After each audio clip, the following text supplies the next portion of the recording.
3, 2, 1, action! There we are. Hey, Live. we're live. Let me test this. Still on? Yep. Hello. We're live. We're All right, so live. it's Wednesday, Tech Talk Live. Yeah. Hey, you know what, man? I gotta tell you, I watched both your videos on the Bird, and they were actually pretty good, man. I heard you start it up and run it, and I was just like, man, I remember that car. Like it was a little bit of a, I don't know, it's kind of weird. It almost brought back some memories. Was it 5, 6? Well, no, that's 7 years ago. Can you believe it's been 6 or 7 years? No. 2016. No, I've had a hard time just coping with time because it's gone by so fast. Everything is just such a blur ever since I retired from the Navy. Yeah. It's unbelievable. Yeah. Can you believe that? Because some of my memories come up when I just posted the other day when I got the block, my new block that's in my car right now. And it's like, that was 2016. That was December 2016. I was like, whoa, like that was crazy. Like, Yeah, well, that match race that me and you did, that was my favorite match race madness out of all of them. yeah, That one was off the hook. It was packed to the rafters. yep, It was just a lot. And Shane and I made some trophies to give out amongst the regular trophies that they give out, right? yeah. We come up with all these cool trophies, but the one that made the biggest impact on me was there was this guy named Ron.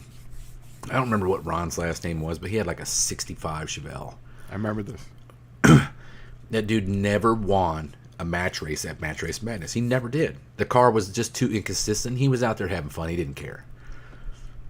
We gave this dude, he had a small block car spraying the bejesus out of it. And I mean bejesus. Yeah. That was the jet sizes, you know? Big, open. Yeah. And this thing would leave on the bumper 4 foot in the air every time. And he got beat, you know, and it was over in probably 2. But me and Shane gave him the trophy for the best wheelie. Yeah. And we had made a trophy for the best wheelie. And this dude was freaking balling, right? And you're like, man, you feel good because you're like, I actually gave this guy something and it meant something to him. Yeah. Right?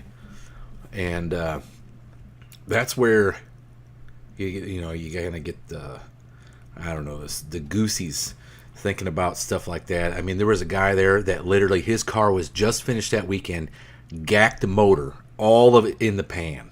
Mm-hmm. Me and Shane gave this guy a trophy. What was it like? The hard luck.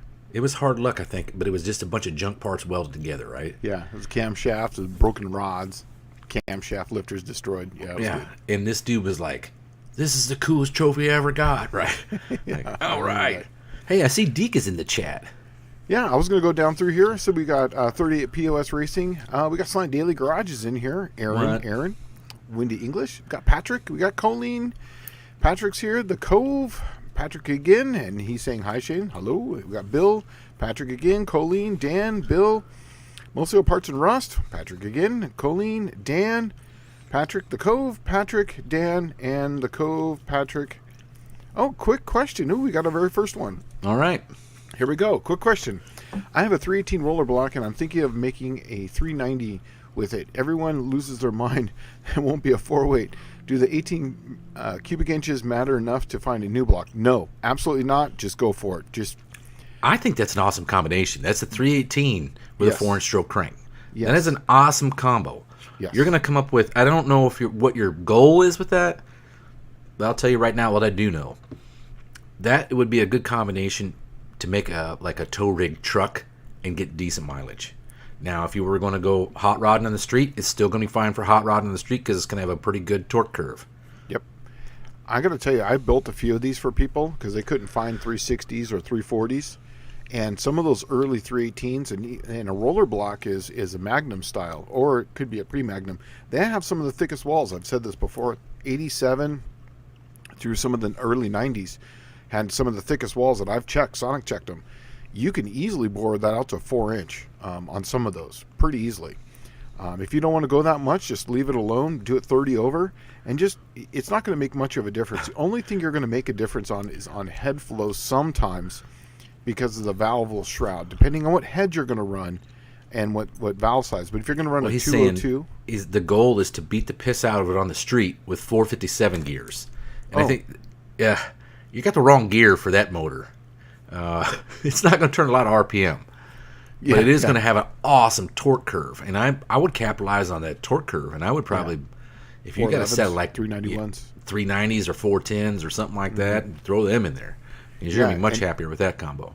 And put and if you want that first gear ratio, just run a 277 first. Run the low ratio first gear in the 904. So like if you have like say a 411s, that makes it like a 456, right in that range as far as when you do the math down.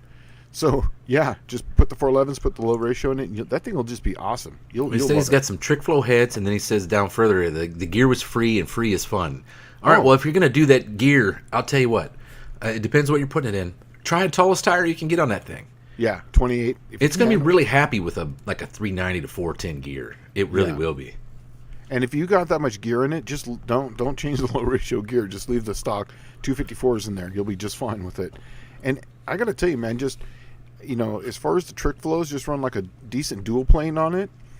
So that 6,500 RPM. That's all you really need to do. Just do some cleanup porting on it.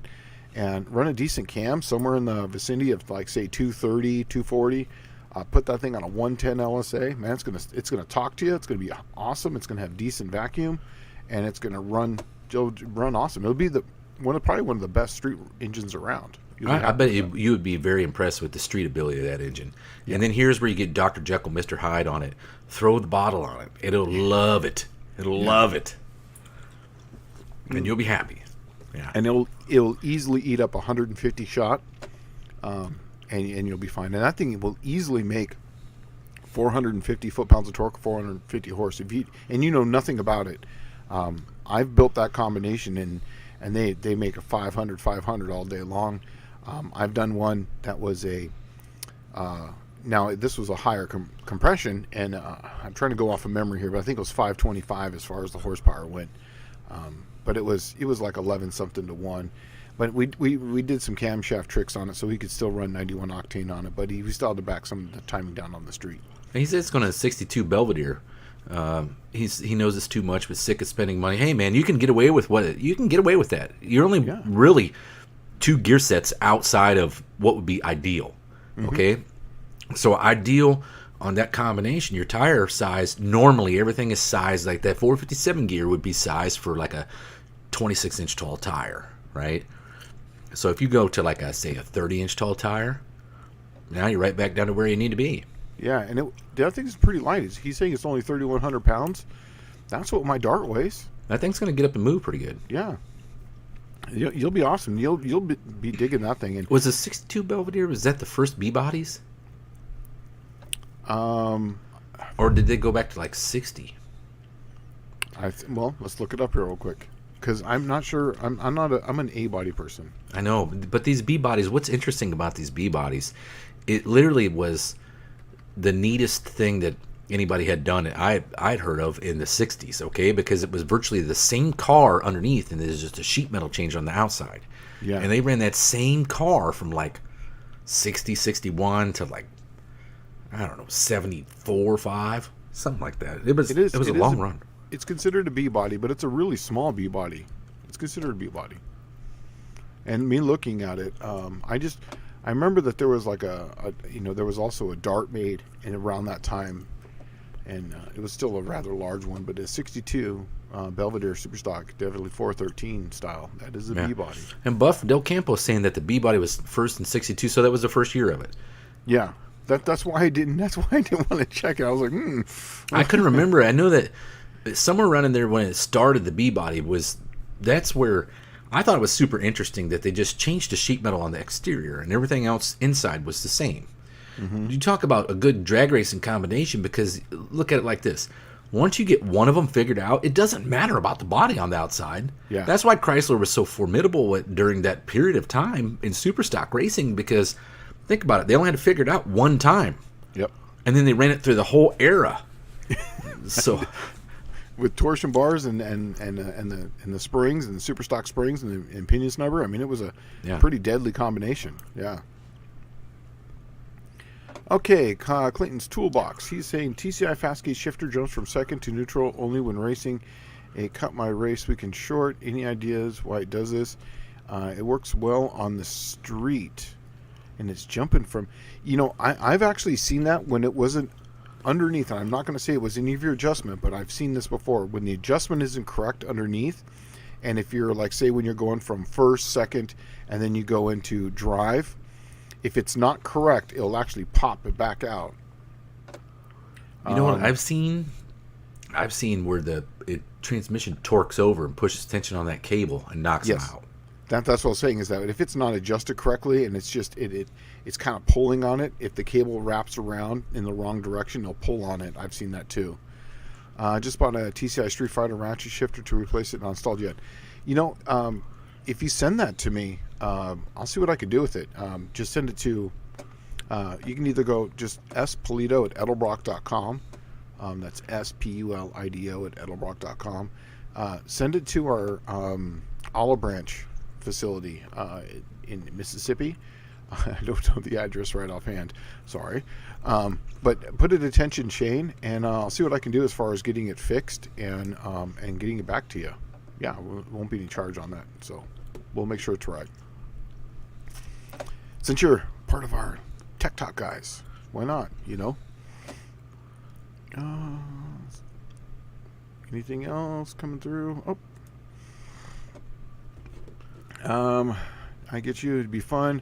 Are you staying rolling? Yes, you should. Is Ice Tech 6? Yeah, he said he's got a Howard's camcorder already.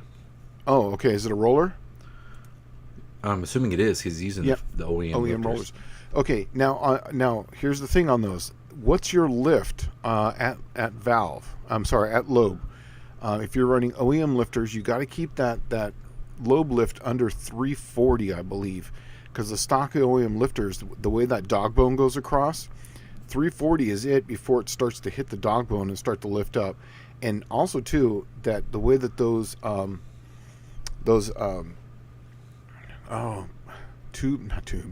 lifter bores are set up, they're actually slotted down slightly, and you'll uncover the band if you go up there too high. Oh, it'll dump oil.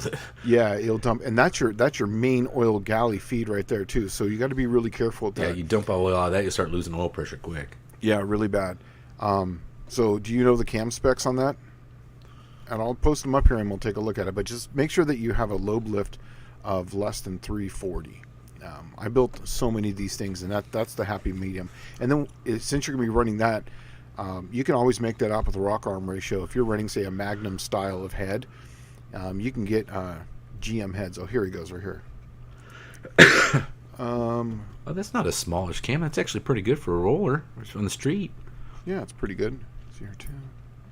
It's not going to be really crazy with that big stroker though. It's going to be pretty docile. Yeah, it'll be pretty mild with the stroker motor. Yeah. So 0.525. I'm just going to divide that by 1.5. He's right at 350. So yeah, make sure that your base circle. Put it in there. Put the dog bone on there and put your finger on top of the dog bone. Roll it over. And make sure that the lifter doesn't hit the dog bone. You'll feel it if it hits it when it goes over the nose, because you're right at that max. I always try to tell people 340 is the max. You can get away with the 350 if the base circle's small enough. So just check on that. Well, and here's the downside. Okay, I know you're trusting your OEM lifters and all, but if that cam is too big and you cannot use it, the easiest thing to do at that point is just buy a set of aftermarket roller lifters. Yep. And I would, if it was me, and you're looking at going stroker later, put a set of solids in it and just drive it on the street. I mean, just set the lash every now and then. Yeah, you'll love it. And then you'll have solid lifters for later, and you're not worried about max lift on the camshaft or anything like that, because you've eliminated the dog bones, is a spider tray, and all of it. Yeah, exactly. So. But if you got the rollers in there, and you can even put a solid on this camshaft, you can put solid rollers on this. Just ask them where the ramp rate is, where it goes exponential. Usually it's going to be somewhere in the 6 to 8 as far as the lash, somewhere in there. Sometimes they're down to 4, but you can figure it out there just by listening to it. He's saying it's 512 with a 1.6 rocker. Oh, that's Patrick. Oh, yeah. Yeah. All right. So that's, yeah, Patrick's got a smaller deal, so that's a good one. Well, it is Wednesday Night Tech Talk Live, so if you have any tech questions, now is the time to ask. Yeah. Oh, he's also saying, yeah, he goes, yeah, I'm going bigger when I do a stroker. Car's been sitting 45 years, just getting it together to work it out first. Dude, I fully understand that. And I got to tell you, man, that was the goal with the Green Dart, with the Slant 6, was just to get it out and get it driving. I was going to put something else in it. But I get more compliments on the Slant 6. This is way before I even started like doing the whole Slant Daily thing. And then I was just like, you know what, I'm just going to keep this thing because it's kind of fun. You know, it was like, and then it was like, there's really no high performance parts for them. They make intakes and a few other things, but other than that, there's nothing. So I had to like figure it out, and that became most of the fun. That's what I like doing. That's real hot rodding. When you don't have the parts to do it and you make your own stuff. Yeah, exactly. That was really fun, and it still is fun now too. Looks like speaking of that, Andy from Unity Motorsports Garage has snuck into the chat. Oh, what's going on, Andy? I actually have a little of an announcement. I was waiting until we had a few people in here. Oh, what's up? Here's a little bit of announcement, is that if you guys, anyone is interested in my wife's Creamy Beaver, her car, we're going to sell it. Oh, she's wanting to sell it, huh? She's wanting to sell it. And here's the reason behind it, is that in California, you know, the kids are getting to the point where they're getting bigger, like as far as physically bigger. So it's hard to have them in all three in the back seat now in an A body. It's getting to that point, you know. So we have the Journey now, and so we have a third row, and it's just getting to the point where she doesn't really drive it anymore. It's just because it's hard to put all three kids in the back, and then also too, as far as the unlocking of it, when the kids were small, you opened up one door and they all climbed over the seats. Now they're bigger, so you have to go around and open up all the doors and lock all the doors. And dude, I wonder if you could do something really interesting and fun with it. Like, can you get an old taxi sign and put it on the top and then do Ubering? Right? It's too old. Really? Yes, that's funny you said that, because that's what I tried. I was going to go into Uber or what's that other one? Lyft? Yeah. Yeah, it said it's too old. It's got to be, you got to be within 5 years of new or something ridiculous. Wow. I tried to sign up for it. I was going to, dude, I'm going to do like Uber Eats or whatever the hell it is, just for fun. Like, show up in this old car and, you know, nah, they won't let you do that kind of stuff. Dude, I would do it with my Suburban. I think that'd be awesome. Yeah, they won't do it. Okay, Colleen's asking, how many tools and engine parts can you fit in a 12x12 shed and still be able to build an engine? I'm running out of space. That, you know, 12x12, but there's also another dimension. Up. Yeah. Up. Yeah. So get shelving. Get it off the floor. So you can put a lot in there. I'll tell you what, the old guys would be able to help you out with this. Like, they could make contraptions that you could literally put all the stuff on, haul it up through the roof, and then never use it. And then the day you bring it down is the day you're done with everything else. Right? Exactly. Yeah. I made a shelf in my old house. I only had a two-car garage in my old house, and I had a shelf up top, and literally everything was packed up in the shelf when I was doing engine builds, and then I would bring it back down, just like he said. I did the exact same thing. So, just get it off the floor. Use that third dimension and go vertically. Use the Z dimension instead of X and Y. How about that? Or get another 12x12 shed. Dan's saying it's got to be OBD2 for Uber. So it can shut you down. Probably. Or it's got to be one of those little plug-in things, you know what I mean? Oh, yeah, you know, it's funny. When we were on Drag Week, we were with another guy, Mark Campbell, and he was in his Mustang, and he was parked across the street. And I went over to the to Subway to go get some lunch or dinner from him.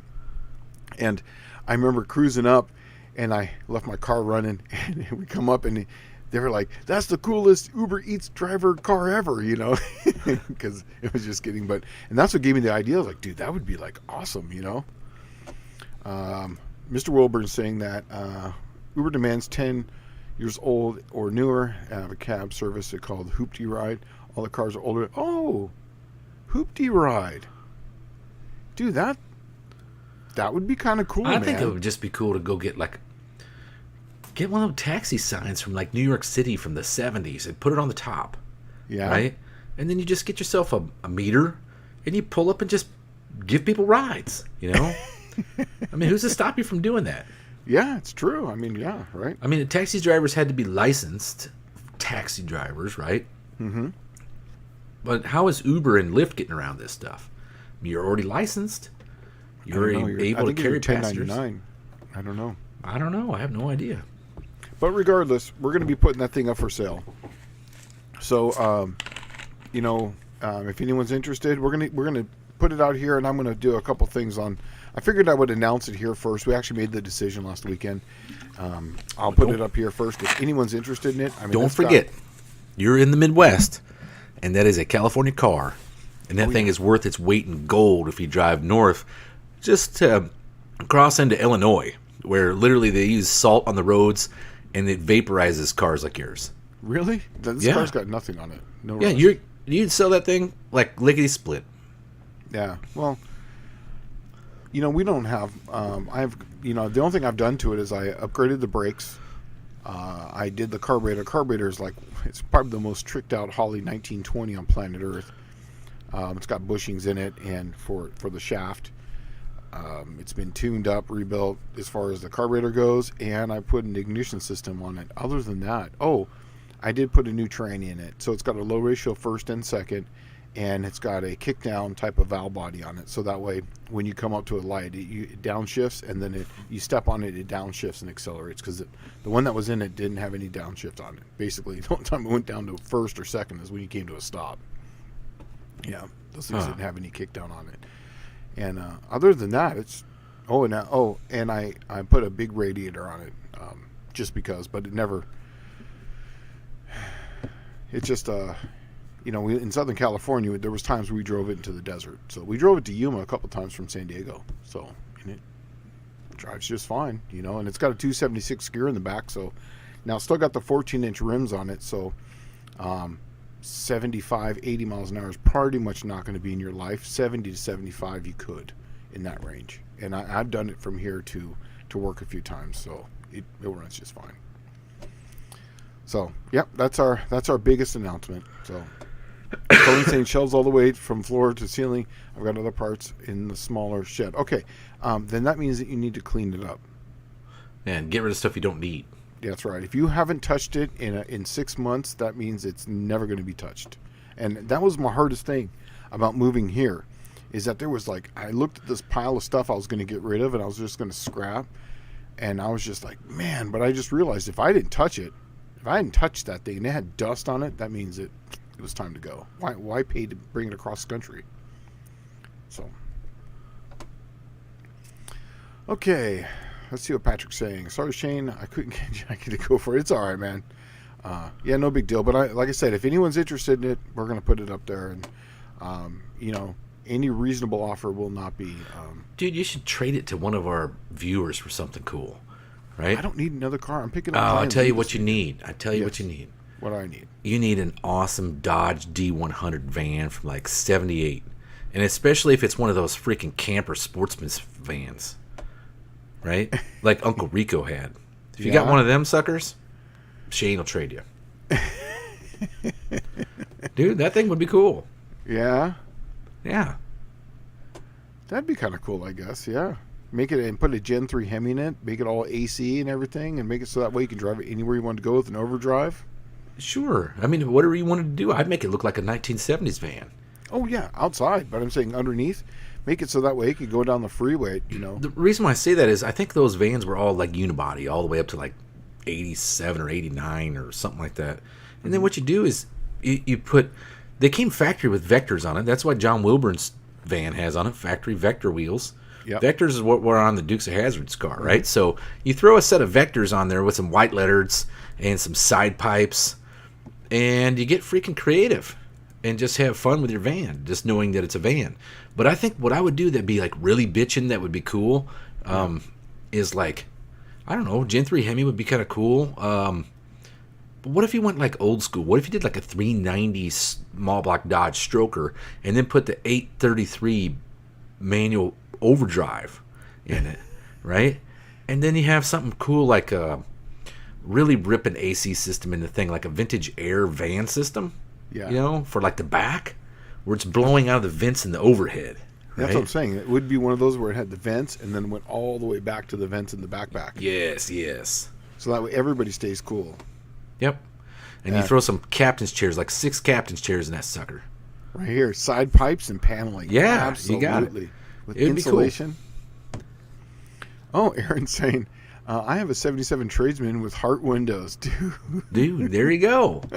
And then all you need on the side is like a mural of you like slaying it's got to be like a dragon or on a unicorn, you know what I mean? Sure, yeah, riding a unicorn. But what was that thing in the Never-Ending Story? Remember that white thing that it was like a dog mixed with Falcor.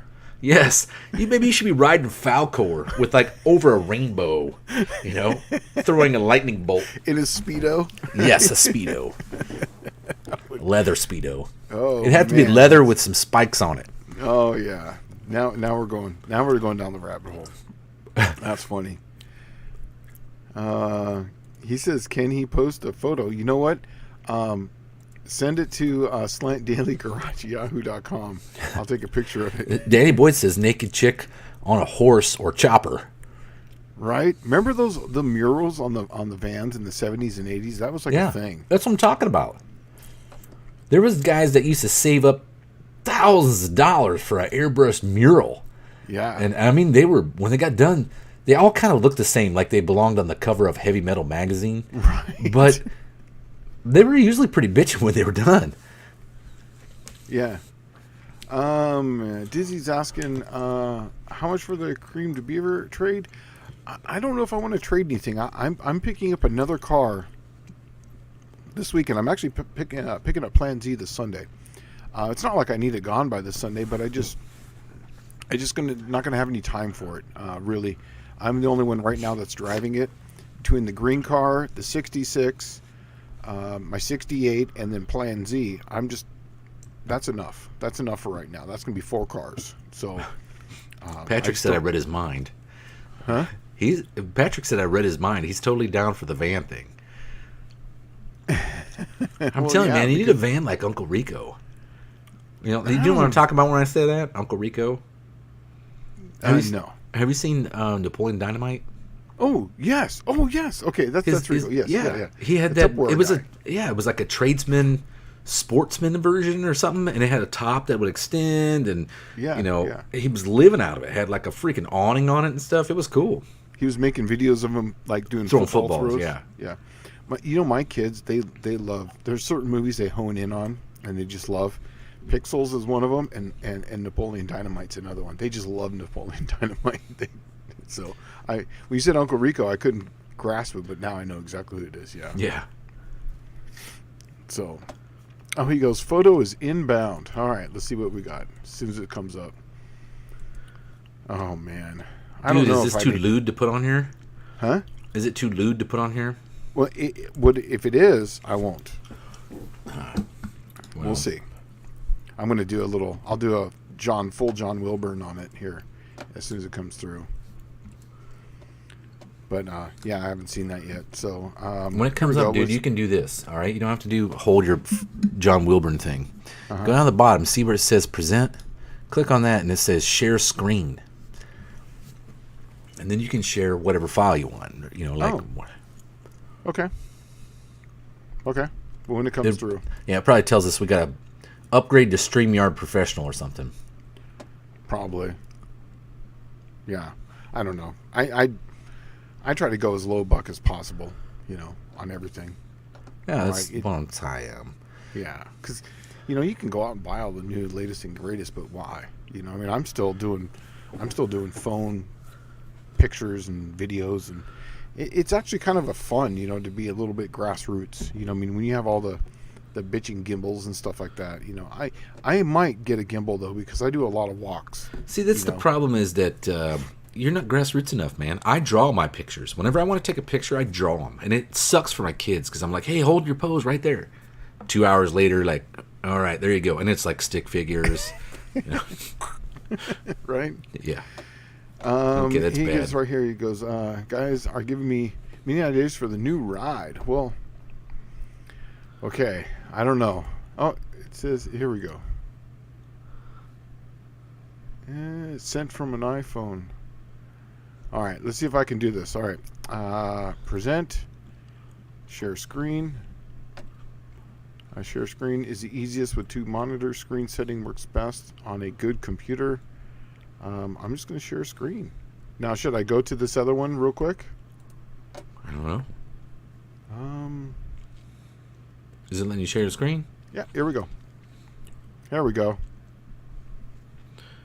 Oh, dude, there you go. That's it. That's what you need.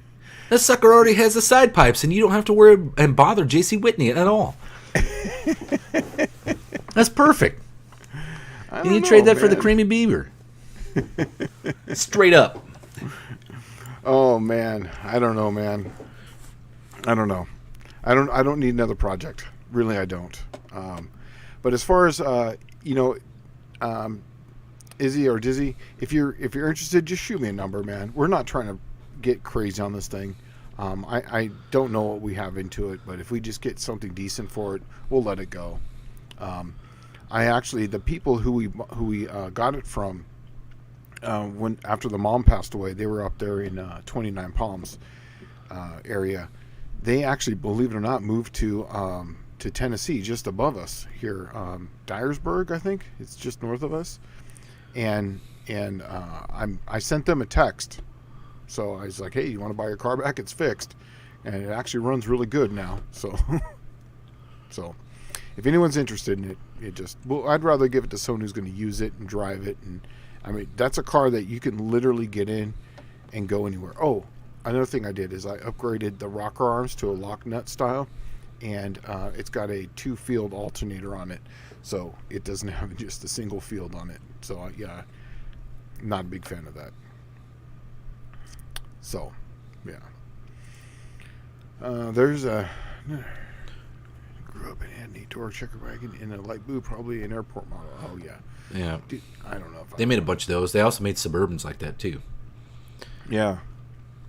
Oh, he's saying, Aaron, send a pic of the engine. Yeah, let's see a pic of the engine. Let's see that. Well, that's good. Tough on a van, right? Well, no, because you can just pop the hood right there on some of these early ones. You can see it from. I don't know. The vans, you never get the good view of them unless you take the whole entire that firewall out, that whatever that thing is called, the doghouse inside. It looks like it's got some rust on it, man. Dude, you're here in the Midwest. This is not California. Yeah. You're gonna have rust. You're gonna have to learn how to deal with it.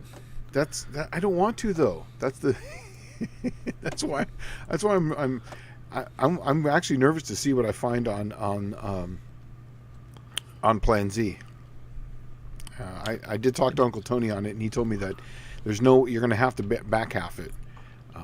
We'll see. Why? I don't know. He said that he's saying that it's rusted and it's got a. I was just thinking, I was like, well, if it's rusted, I could just cut that part out and, put a new one in it. I mean, there's. It's never so rusted that you're worried about the slant 6 making so much power to twist the rear end out. Exactly, and and that's the thing too, is I'm going to keep it a slant 6, and in fact, what I might do is here's something else for you guys. I was kind of talking to you a little bit about this, Dallas, before we got disconnected this morning. That I did say that I was going to bring the Cookie Monster, but if I pick this slant 6 up on Sunday, I've got plenty of slant 6 engines in there. I can change a cam and drop this thing in, and do you think people would want to race the Plan Z? I mean, I'll put a low ratio first gear and second gear in that thing, and that thing would be awesome. I could bring Plan Z up there, and I wouldn't race in the 28-10-50 class then, but I would definitely do call-outs for the whole weekend. I don't know, man. I think you're going to have more fun in the Cookie Monster. Yeah. I do. Because think about it. When you're the slowest car there, the only fun thing is that you can beat up on cars that technically should be faster than you. Yeah, okay? Pretty much. When you show up with something that's middle of the pack, it's just fun. You can race almost anybody. You can race up. You can race down. Your slant car, you're always going to be racing up. Yeah. Always. Yeah, that was the last time I went to No Name Nationals. I was with the green car. It was running 1050 that day, which is decent for that car, but every time I was racing a car that was much faster. So I went on a Pro Tree or an instant green. That was my only advantage I had, because most of those guys had never done that before. So anyways, battery located in the rear with the proper box hatchback. I have the cutoff switch under the car. Is that okay? I thought it had to be located right in the back, but accepted by tech. Okay, it's got to be in the back, and it's got to say on the bumper if it's like, you know, The handle on or off. has to be identified. Yes, and you have to have a push or pull. So if it says push to off, it's got to say push off, and then if it's a twist dial, whatever the big end is, it'll say on or off. So it's got to be in the back, except, you know, it can't be on the side of the car. It's got to be in the back, on the bumper or on the deck lid, the rear back deck. There's an easy way to fix this. If you got the switch is mounted inside the car, or it's in a bad weird spot, drill a hole in the latch, right? Put a piece of steel cable, small steel cable like you buy at Lowe's, like it's on your breakaway switch on your trailer. Run it through that hole, and then put an end on it on the back of the car, and paint that end red, the handle on it red, and then just says pull off or push off or twist off or whatever. But all you're doing is pulling it. Yep, and it comes right off. It just has to actuate from the rear of the car. That's it. It doesn't mean that you have to have the switch there. It just means there has to be some means of actuating it. Hey, Buff Del Campo, he saw Plan Z before Tony got it. I think someone left a bag of salt in the trunk for many years, so it got wet and broke loose. Could be. I don't know. But on a completely separate note, Buff, you sent me a question. I replied to it. I didn't hear back from you, so I'll answer it here again. You're asking about getting oil to the front for the chain lubrication. I sent you some pictures, and I will share. I'm going to do that share again here. Let's go with a full screen. And go back here. Let's go to present, share screen, and let's go here. So what I did, Buff, is that I put a little chamfer in the oil groove there. Now this is the side that has got the little clip in it, and it's just a tiny little chamfer right there. And what that does is it allows some of the high pressure oil to come out. And then here's another picture of it I took for you. So I just used the file, and I when I filed it from this side this way. Don't go this way because you'll put a roll of metal there. I went from the inside out. That bearing. Yeah, and then it doesn't need to be big. It's just a tiny little slot. Now put high pressure oil right there on the chain, and it does a great job right there. And then that slings it up and around. But if you're going to do that, make sure you put the oil slinger. I've done this before too. I forgot to put the oil slinger on, and I couldn't understand why it was just peeing oil out the front. So yeah, I hope that helps out. I did that 430 last year in November. Yeah. Yeah, they give it F Friday 430, and I got the whole motor assembled, put it on the start stand, got everything wired up, carburetor on it, the whole 9 yards. And I look over at the table where I was assembling the motor, and there's the instruction sheet there for, I don't remember what it was for, timing chain, rings, something. I picked it up, and there's the oil slinger under it, and I'm like, oh my God. So I had to take it all back off, take the timing cover off, the pan, the whole 9 yards, put the oil slinger on, put the timing cover back on, and then reassemble the whole thing. It took me like 2 extra days because of that. I've been there. I did the exact same thing, and I had to do it when it was already in the car. So yes, it did suck. It did suck. Yeah. All right. Well, I'm thinking if your Plan Z literally had crap in the trunk and it's rusted out, here's what's interesting about like I don't know. The way I do stuff is not the way everybody normally does it. Okay, so don't take it for granted. But you're talking about a 60s Dart trunk. Mm-hmm. Okay. The car was literally drawn by a 7-year-old using blocks as a frame of reference. Okay, mm-hmm. It has no personality to it at all. It is literally like a box car. Yep. Right, and the trunk is no different. It's just like a 60s era Mustang or Falcon where instead of having the gas tank bolted in, it literally just has the flattest trunk floor you ever seen. with just a dip for the tire well. So the easiest thing to do on these things is you go and you nibble out all the metal that's like rusted and junk. Go to the junkyard, just buy a hood off of something, any hood, okay, and you cut the hood into big sheets and just lay it down and patch it in, and you're done in an afternoon. Now, if you're going for like all out car show stuff, sure, go buy a trunk pan. But if this is a freaking, I mean, if you have looked at this car, there's very little Dart left. It's probably half of what a 68 Dart originally was. Yes. Because it's got so many holes in it. I would literally just, if it was me and it's rusted, I would go buy the boat repair kit at Walmart and the boat repair kit, the trunk, done. Yep. Fiberglass it? Yeah. I wouldn't even have a problem with doing it. Yeah, no. In fact, I went and bought a whole bunch of that gel. It's that primer stuff that converts rust into primer. You know, I went and bought a whole bunch of that stuff. Navel jelly? Yeah, that's what it is. And then I was thinking the same thing too. I mean, I could just fiberglass it, and just fix it from there. Bicycle guy. Oh, do we? Here. Tom was saying that Vice Grip drove a Firebird that was rusty enough to fall apart across the yard over 1,000 miles and it stayed together. Yes, I get that. Once again, I don't know. I'm going to take this weekend. I'm going to do a drive up there. I'm going to grab it, and when I come back, I'm going to do a full walk around, jack up on it, and everything, so that way we know what we got. So, hey guys, can I get your opinion on LS swap for daily driving? The idea of all that modern stuff under the hood of my 46 isn't great, but I can't overlook the rock solid reliability of a turbo LS. Yes. You kind of did leave out if you wanted to go carbureted or fuel injected, but I can tell you, man, I would leave it alone and put, if you're going to put a cam in it, just get one of those no springs required cams, put a carburetor on it, and let the thing eat. If you're going to do a turbo, dude, that's exactly how just like you're saying, I would carb it. I'd put nitrous on it. F the turbo. Yeah, put nitrous on it. Yeah, just leave it alone. It works. I'm telling you, nitrous is an amazing tool. If you've never used it, you should at least once in your life. Oh, dude, and a turbo LS. I mean, think about it. What does it take to make the turbo LS work? 1, turbo. 2, you got all the other crap and tubing and all that, plus the EFI and everything to make it work. But like what Shane's telling you is the simplicity, plus you get the rock solid reliability. So you take your 5.3 or whatever LS motor you end up with. I would tear it down, gap the rings, because you're going to have to for a turbo anyway, and I would spray the piss out of that sucker. I would. Yeah. And I'd probably start with 5.3s. Okay, I gotta share this. He sent another picture here real quick.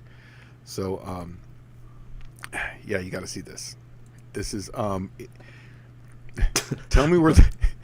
Well, Muscle Car Solutions says, till the bottle runs dry. He'd spray that LS till the bottle runs dry. Oh, there you go. Steering wheel. That is awesome. Yeah, right. Yeah. Looks pretty good, man. Dude, it actually looks really good. I think you should trade up. Trade the Creevy Beaver for this thing. I can't do that. I don't need another project right now. I really would like. That's something. As soon as I get going on it, maybe I'll do something like that. But right now, I've got 4 projects. And just finish one. Yes, that's exactly right. Okay, Buffy goes. He's saying that we have the slant together. I guess we need to take it apart again. Honestly, all you need to do is just take that main cap off in the front. So if you don't have the oil pan off, just take the front main cap off. And you can do it on the top or you can do it on the bottom. It doesn't matter. As long as it's on the chamfer side, it will get to that oil groove. This one, on the picture, you see that it was on the top half. But you can do it on the bottom half also. Just make sure that you cut it all the way to the oil groove there. It'll be just fine. It will definitely get there. And you don't need a big one. It's just a little one. Ooh, Mr. Dallas, Shane. This is a good one here because I like these ones. I like to use some axle shafts that were in a car fire. How can I tell if they're still usable? Can you pull them out straight? I doubt it would ever get hot enough under the car to melt to warp those axles because they're in. Think about it. Those things are attached to the axle. They're sitting on a bearing, so it's going to transfer heat. Plus, it's sitting in oil. I don't think it would get hot enough to hurt those. Now, here's the big thing that a lot of people don't realize, because I was around doing 5-liter Mustang stuff. When everybody used to go, they'd shear axles. Instead of buying axles, they'd go to the junkyard and you find a 7.5-inch Ford Mustang or a T-Bird or a Cougar or something. And the axle is the same axle as an 8.8. And they just pull the axle, throw it in the car, and go to the track, and the sucker would shear right off first pass. Well, then you'd ask them, hey, you broke the driver's side axle last week in your car. Did you go take a driver's side axle out of the other car? Oh, no, I got the passenger side. Well, that's why it broke. When you put axles in, they take a set for rotation, right? Mm-hmm. They twist. When you first have a brand new car, they're not twisted. When you start driving it around, they twist, and they take a set for which direction they are. If you take a passenger side axle and put it on the driver's side, it will break because it will twist back the other way and cause it to break. Yep. If you look at my axles right now, I come from the days of painting a white stripe down your axle, so you can see how far it twisted. See how far it twisted, exactly. Yeah, and it does work. You start to see them, but in my 8 3/4, I got 35 spline, and my Ford 9-inch they have 40 splines in that thing. So I doubt I'm ever going to hurt that thing. What's got the 9-inch? Huh? What has the 9-inch? The Cookie Monster. The Cookie Monster's 9-inch now? It used to be 8 3/4. Okay. It was 8 3/4. Yeah, because I'm going to be hitting an 8 3/4. I was at its limit with what I was doing. Trans brake, 650, 700 horse. That's it on one of those cars. I'm going to throw juice to it. I'll blow that rear end right out. Huh. Unfinished Project says, I thought you were going to back half Plan Z. No, that's actually what Uncle Tony was saying on his live. Me, I want to keep it as stock. I want to keep it just the way it is. I want as little changing of this at all. If I change anything, I might relocate the springs in if they're too rusted. But if it is what it is, I'm just going to leave it right where it's at and then call it good and be done with it. Because it's a slant 6. I don't need big tires. Dude, you know what I thought would be really cool that nobody has done yet? What's that? Okay.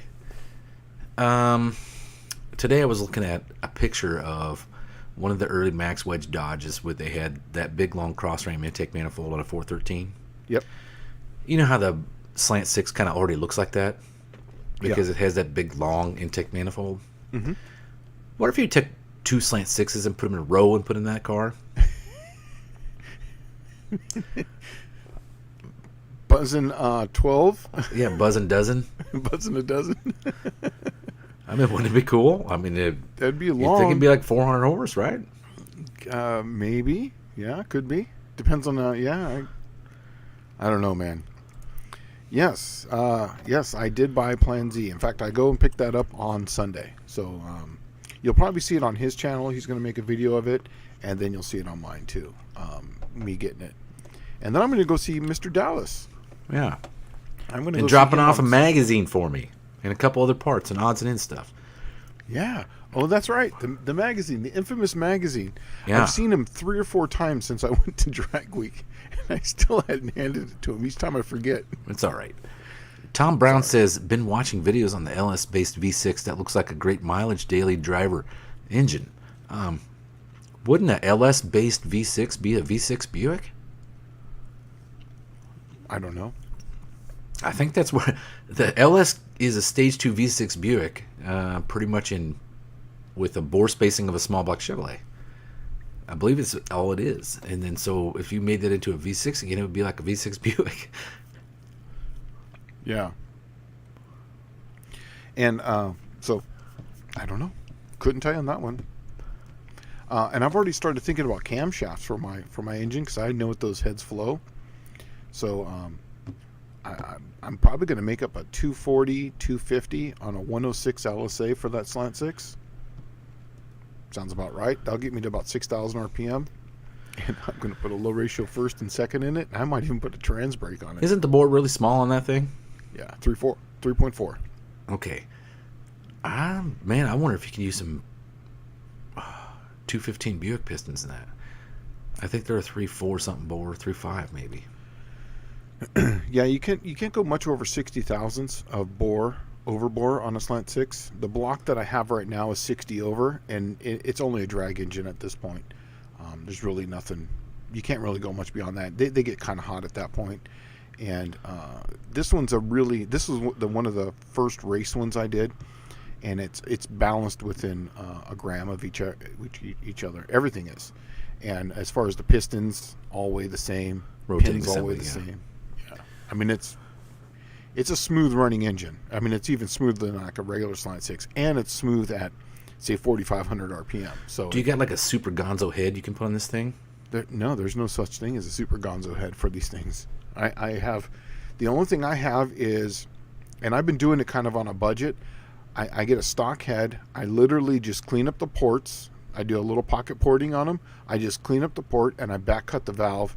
I believe that gets me from, I think factory on these is 140 something, 145 airflow, and that gets me like to 160. I think it gets me like 168. And then now the next step is where you go to a big valve, you do a thin, diameter stem and all this other stuff, and you can get to like 1.8 something on it, but that's an incredible amount of money where everything I just mentioned to you, I can do in an afternoon on a drill press and in my garage. So that's the reason why everything I've done so far has been like that. Right. So Deke is saying the 8.4 battery disconnect must be mounted on the rearmost part of the vehicle. Yeah, that's which what is generally your bumper or trunk lid or something like that. Yeah, exactly. Or like that tail back light. That back valance. It's got to be facing backwards. It can't be on the side. It's got to be. Some cars have a big bumper, like the 71 Dart's got a big bumper. You can put it on that, or on the trunk lid or by the light. On my 66, I have it below the light, and it sticks out about 5 inches, and it says push off right on the bumper. Yeah, see, mine is like that on my T-Bird, except for it comes out right where the license plate is at. Oh, in the backpack. Yeah, and then it comes out about that far when it's pulled out, right? And then it also says push off right below it. Yeah, it has to be labeled. It has to be like identifiably labeled. Yeah, and that was I was going to do the same thing on mine, put it in the middle, but the way my trunk lid closes, there's no room below the bumper, because the trunk lid goes to this. So it had to be on the side. So yeah. But yeah, listen to Deke here because he's the guy. He's the one that's going to be inspecting these things. See here, Slant. Nothing says 11 like buzzing half a dozen. Yeah, I'm looking forward to this, man. This is going to be fun. I wonder is there a 4-cylinder version of the Slant 6? Is there a Slant 4? They didn't make a 2.2 like that or anything? No. If anything, if I were to do anything beyond a Slant 6, I would run one of those SRT4 engines. I'd put an SRT4 in it, or I would do a 273. I've never seen my dude to a 273. I've got a 273. 273 with a stick. Right? I did. Wind it up, dump the clutch. I have a 273. I mean, I do. Now they're really small bore. There's nothing wrong with that. Yeah. No, but the thing is, it's Slant Daily Garage. I wanted to keep the whole Slant 6 on the Plan Z. I literally probably going to take that VRS carburetor off of my daily driver and I'm going to put it on Plan Z. Full race, Plan Z. Full race, yeah, Plan Z. Plan Z 2.0. Oh, that's right, Mr. Patrick. Patrick?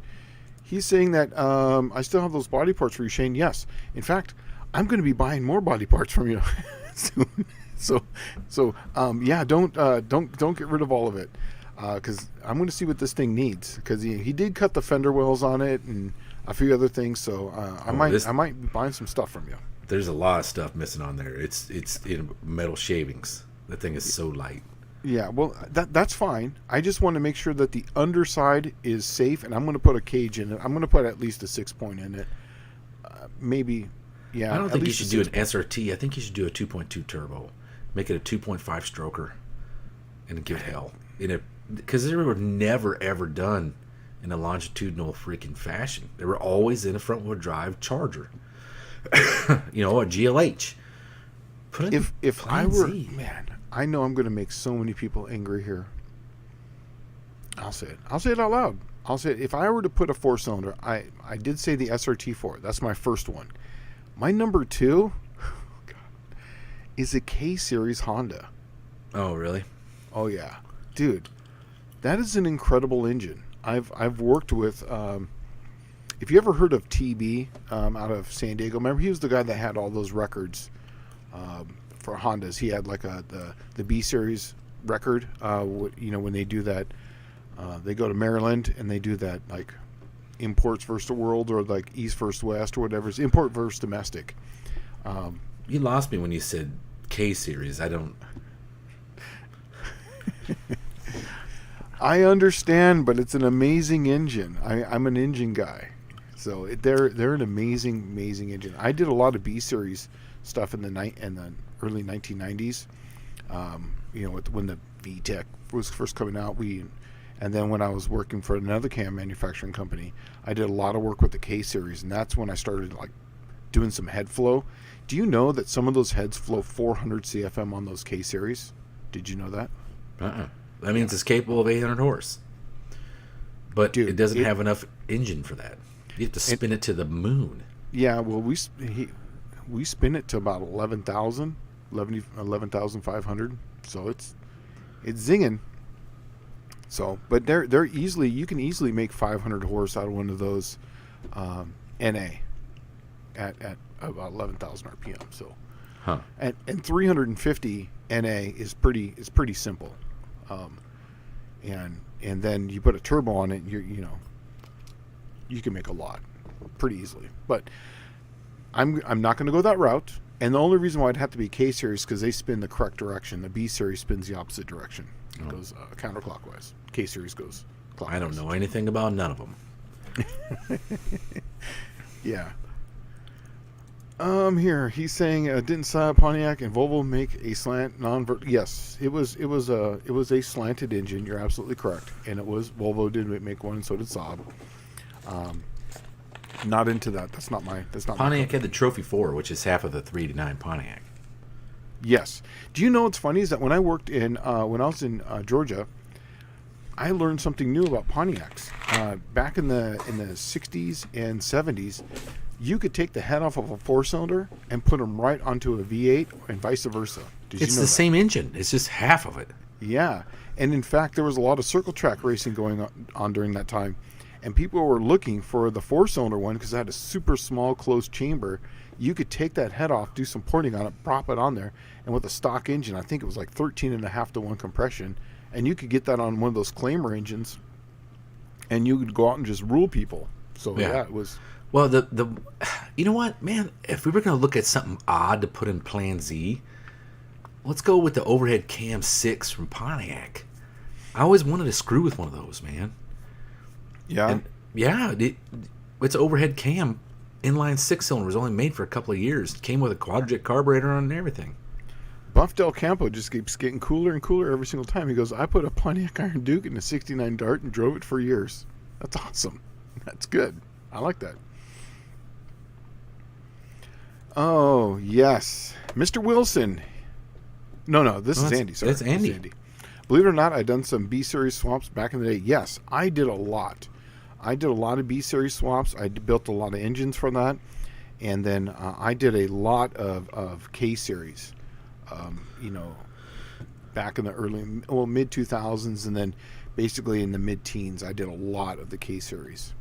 That was a whole different time ago.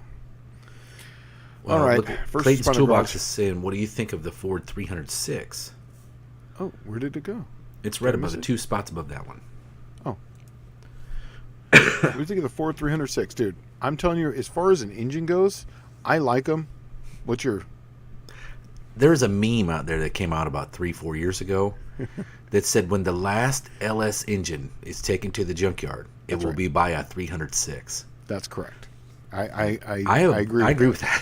I agree with that statement. When they were still making 306s in like 94, 5, 6, okay, there was 306s brand new off the assembly line. There was still 30-year-old 306s running around on the road. Yeah. Isn't the 306? They have a fuel injected version of that one also. Yeah, that's the later ones. Yeah, The one I always wanted to get would be like a 96. And then, okay, there's a lot of neat stuff. That 306 was made to be an industrial inline 6. So, like, think dump truck, okay? Garbage truck, bread delivery truck, Okay, they came with steel cranks. The early versions came with small journal steel crank that was like it just used like 302 kind of journal sizes, right? Yeah. I always wanted to get one of those early steel cranks, put it in the later fuel injected motor, use the industrial rods, and then I want to say the piston is a 4-inch bore, right? I believe that's what it is, 4-inch bore, 4-inch stroke, comes out to 300 cubes. And the neat thing would be to put a single turbo on one of them suckers or a supercharger. You remember the Eaton M90? The Eaton M90 was like on the Thunderbird Super Coupe, and they were everywhere in like the early 2000s. You could trip over these things for like $50. Yeah. The problem was they didn't fit on anything. Well, actually, they were, they came on Thunderbird Super Coupes. They were everywhere, but nobody could use them. But what the neat thing was, that Eaton M90 originally was sold as a package kit supercharger for 300 cubic inches and less. So you could get a whole 302 Ford setup for one. That was a supercharger for it. The problem is it just made a lot of heat because it was an old style supercharger. They made kits to put them on a 306, and I always wanted to have like a boosted 306, and the reason for it is that motor doesn't make a ton of horsepower, but it does make gargantuan, stupid torque, like right off of idle. And with a supercharger on it, it would be even more gargantuan, stupid torque. It'd probably be like the kind you wouldn't want to drive. Mm-hmm. And then you put a ZF 5-speed behind it, and you put it in a reliable Ford truck, like the square body Fords, and just run that sucker for 1,000,000 miles. Yeah. There's a guy locally here who's got an older Ford truck. I'm not mid-70s with one of these 306s in it. He bought it new back in the day, and he still drives it to this day. It just keeps on running. And the only thing he had a problem with was the auto light, and he goes, I took that off the auto light as far as carburetor, and he put like a Holly style instead of like the auto light style. He put a Holly carb on it, 2-barrel, and he said it runs just fine. Yeah, so, I'd love to have something like that. If I could piece together my own stuff, I'd have a 306 on a Ford truck frame from like the 90s, and I would find me like a 3/4 ton truck and then put 1/2-ton suspension under it, but it'd be like the quad cab, like the crew cab, and then put a short bed, and then you'd have 1/2-ton suspension under it with a 306 and a ZF5, and that would be the ticket, man. Haul the whole family plus the stuff, plus get decent mileage. The 300 wasn't much better than the 302 on mileage, but 300 was like it was rock solid reliable. And it's got the cool factor. There's something cool about having a 6-cylinder. Well, the neat thing about that 306 that I always liked is like that was the last 6 where you could literally just go, if the EFI started screwing up, just take it off, throw it in the trash, put a carburetor on it and a distributor, and it would run for 1,000,000 miles. Mm-hmm. Yeah. First Responder Garage is saying that Buff Iron Duke, you should see the race intake for them, 350 horse. Some claim 400. Yeah, I remember those Iron Dukes. They make some power. Mr. Wilson saying, how about something that makes some horsepower? Oh my God, stop talking about 4 cylinders. Sorry, but they're kind of cool, man. I dig all engines. I really enjoy rotaries too. I like the oddity stuff. I like the odd things. I really like that Pontiac 300 overhead cam 6 or the Pontiac overhead cam 6. I really like the Trophy 4 because they're neat. They're just different. Speaking of which, this kind of brings up something. There was a guy on the internet. Now, I remember there was one person doing it, and then a bunch of other people jumped on the bandwagon. They put an LS head on one of these 300s. Did they ever get that Ken thing Hutchinson, the Tall Garage, he was doing one. He was the first guy that figured it out, and then all these bandwagoners jumped on it, and of course they outmoneyed him. And Ken's trying to do it in his garage, his basement, and so Ken was the guy. One of our guys was. The first he was one of our guys. Yeah, in the that was in our community, the YouTube community. Mm-hmm. And he made a big deal out of it, and then all of a sudden a bunch of guys jumped in there with a bunch of money, and they had it done in a week, but it was literally Ken's the one that pioneered that whole thing, the awesome. LS headed 300. That'd be something. That thing makes it to no name. That'd be good. I just want to see one run. I mean, I've seen the Cleveland-headed 300s that they've done run before at the track, and they sound just so interesting because it's like a big cubic inch. Yeah, so you can hear it. Inline 6. Yeah. But then they rev like mad because they have a Cleveland head on it, right? I'm working on a 300 in a Packard. Perfect fit. Oh, that'd be cool. 300 heavy duty had a steel crank and exhaust manifold with a larger outlet. See, that's all the kind of little stuff that's cool about this is we have so many people here that have done this. Yeah. To know all this stuff. Dizzy saying, yep, rev the piss out of 300, drove a few of them in the construction trucks, single axle dump trucks. Think about that, a single axle dump truck. You got a 300 straight 6 in. Yeah, they didn't get there fast, but they got there every time. Yeah. Yeah, and that's what I dig about the Slant 6 too, is that it's, I've seen them in some of the big heavy dump trucks too. They have industrial, industrial slant. Yeah, industrial slant, and it's got a single barrel carburetor and exhaust that's this big around, and you're like, man. Yeah, and it's got a transmission with like a 17-to-1 first gear. Right. 2-speed rear end. You could jump out of it and let it go, and you just walk next to it. You know what I mean? Yeah. Oh, that's funny. He's saying right here that the Mini Grumman UPS trucks had the 306 in for years. You know what's funny? That's exactly the sound I remember is that those UPS trucks. Yeah, the 306 from them. Yeah. Yeah. 4-door or 2-door? What's he talking about? I don't know. Maybe probably talking about the wife's car. Oh, probably when I'm talking about the crew cab. Oh, yeah. That's one thing I'm still going to do eventually. That's my next project after I'm done with these 4 is I'm going to find an old 60s Dodge truck with a quad cab or a crew cab. The swept line. And just do the swap-a-roo, body swap on it. Like my truck, the body on it, but it would be cool to have something older on top. That would be kind of cool. I would dig that, and I would leave it looking kind of like rustic. You know what I mean? Have all in a modern suspension underneath it. Yeah, I always wanted to do like the Ford. You know how they had the 7.3 Power Stroke? Yeah. Okay, that's a DT444, right? They actually made a bigger one than that. It was called DT466, which was an inline 6-cylinder that they used in the big heavy-duty trucks. Mm-hmm. But have you ever seen like the Ford heavy-duty F-Series stuff, like where you get like a F8000 or F4000? Mm-hmm. Okay, they use a regular truck cab, but then they got that weird clamshell nose. Yes, yeah, right? I've seen those, yeah. And I wanted to make a ramp truck with like a later Ford truck quad cab, crew cab, with that flip nose on it, and then a DT466 with an Allison behind it.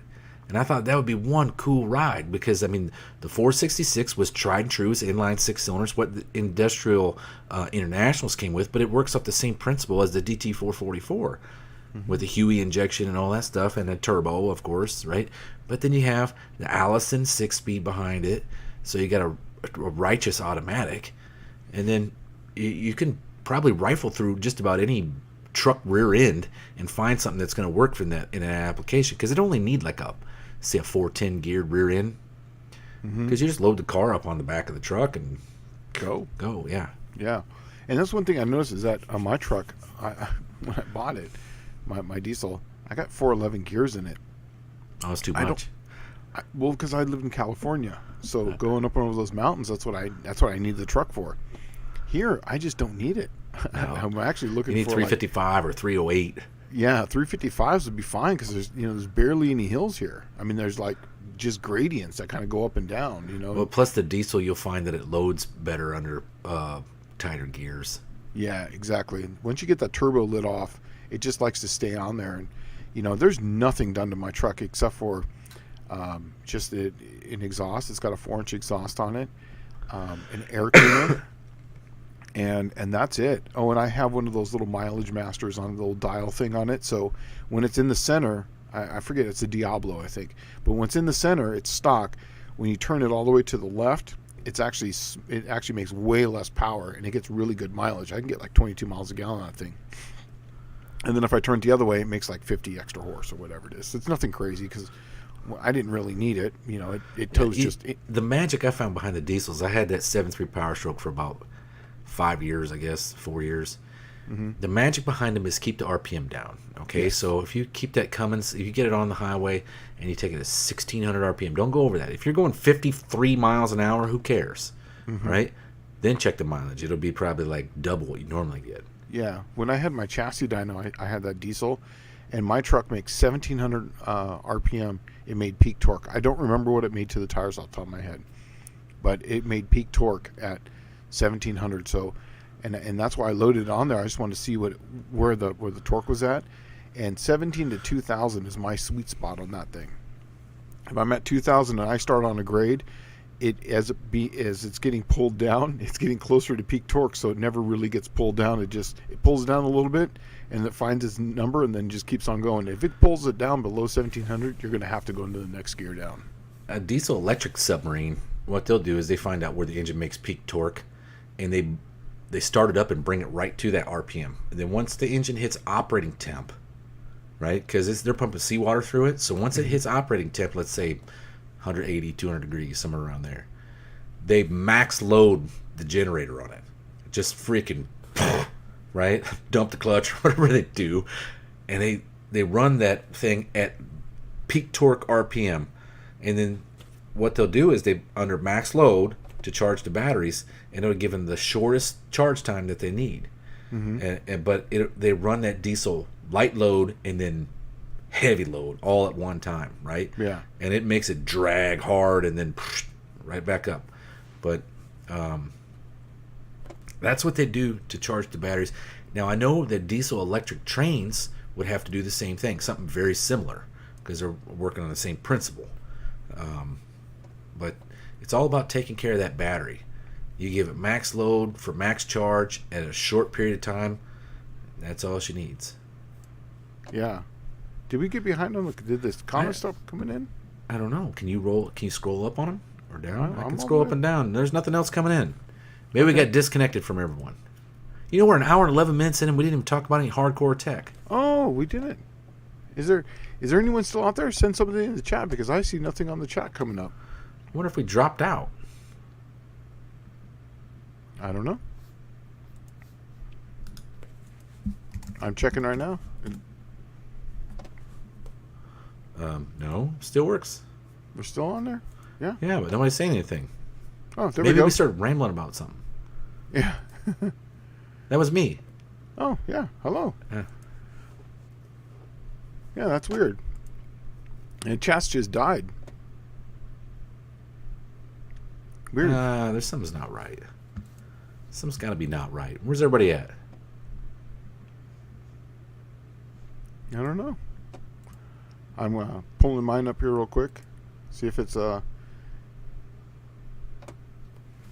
pulling it up to see if it's relevant right now, but it still shows that it's on.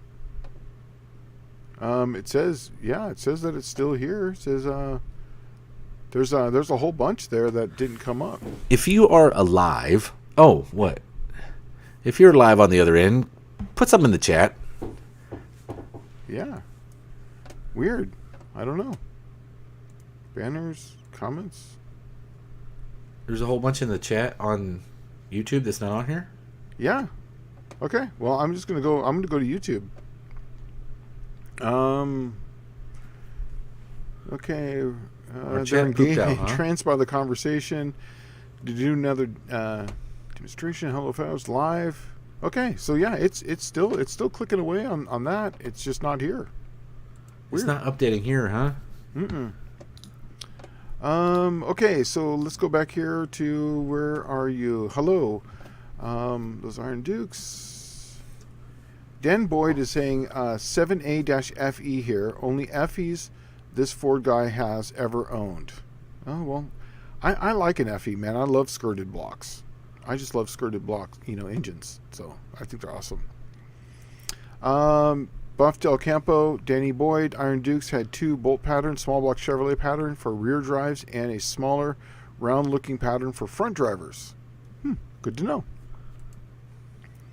Huh. And Jonathan Couchy, so we got HP tuners on my 3.6 Pentastar car. Now I got to do a bunch of research into how to tune Mopars because there isn't that much out there compared to the Ford and the GM. Yes, that, that there's a guy, I think it's called, I work with him. Well, I want to say that they couldn't even crack the Mopar computer until like 2005 or 6.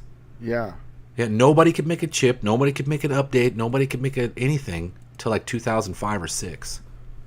Yeah. So Dave Trojan, I think it's called Needless Torque. That's it. He's got a 3.8 in his Dart right now. And he set the engine back, and he's got aluminum. He wanted to do it because of the torque. Those things is another amazing engine. That thing makes 400 foot-pounds of torque, and the graph literally is flat all the way across. It advances and retards the cam on both intake and exhaust, and it right off of idle. I think it's as dumb as like 2,000 RPM. It's at 400 foot-pounds of torque, and it makes that all the way across. So That's awesome. Yeah, it is very awesome. That's and that's why why I did it too. 6-cylinder, yeah, for 6-cylinder. Got HP tuners for my 3.6 Pentastar car now. Now I got to do it's a bunch of research on how to tune Mopars because there is that was just him. That's weird. Our chat died at 8:01. It never sent us another chat after that. Yeah, and it's still active over here. That's so weird. Yeah, Dizzy Izzy saying my wife's 3.6 VVT 2013 Avenger is a beast. Yeah, it is. It is an absolute beast. You know what's weird is that I'm over here on the YouTube and I can see us and I'm talking, but yet it's at a different time. And it screws you all up, right? It screws you up, so I can't look. I'm like, it's like a lag, yeah.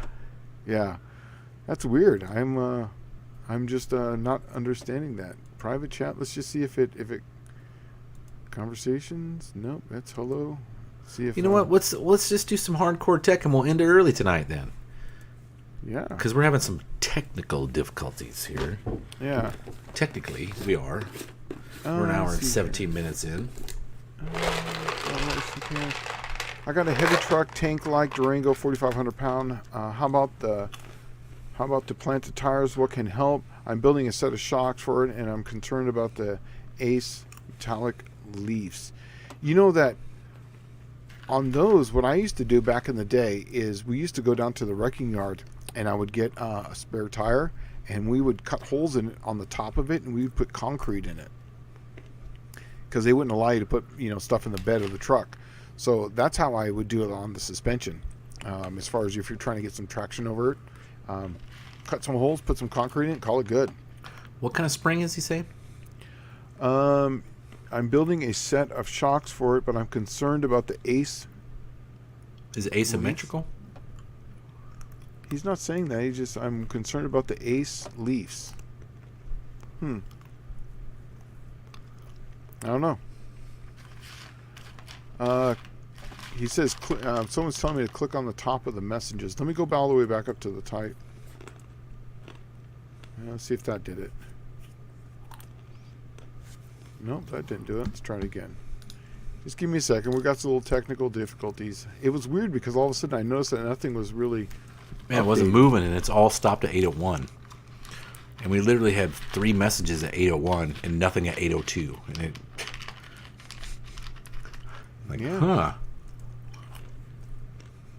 It was like StreamYard hiccuped at 8:01 p.m.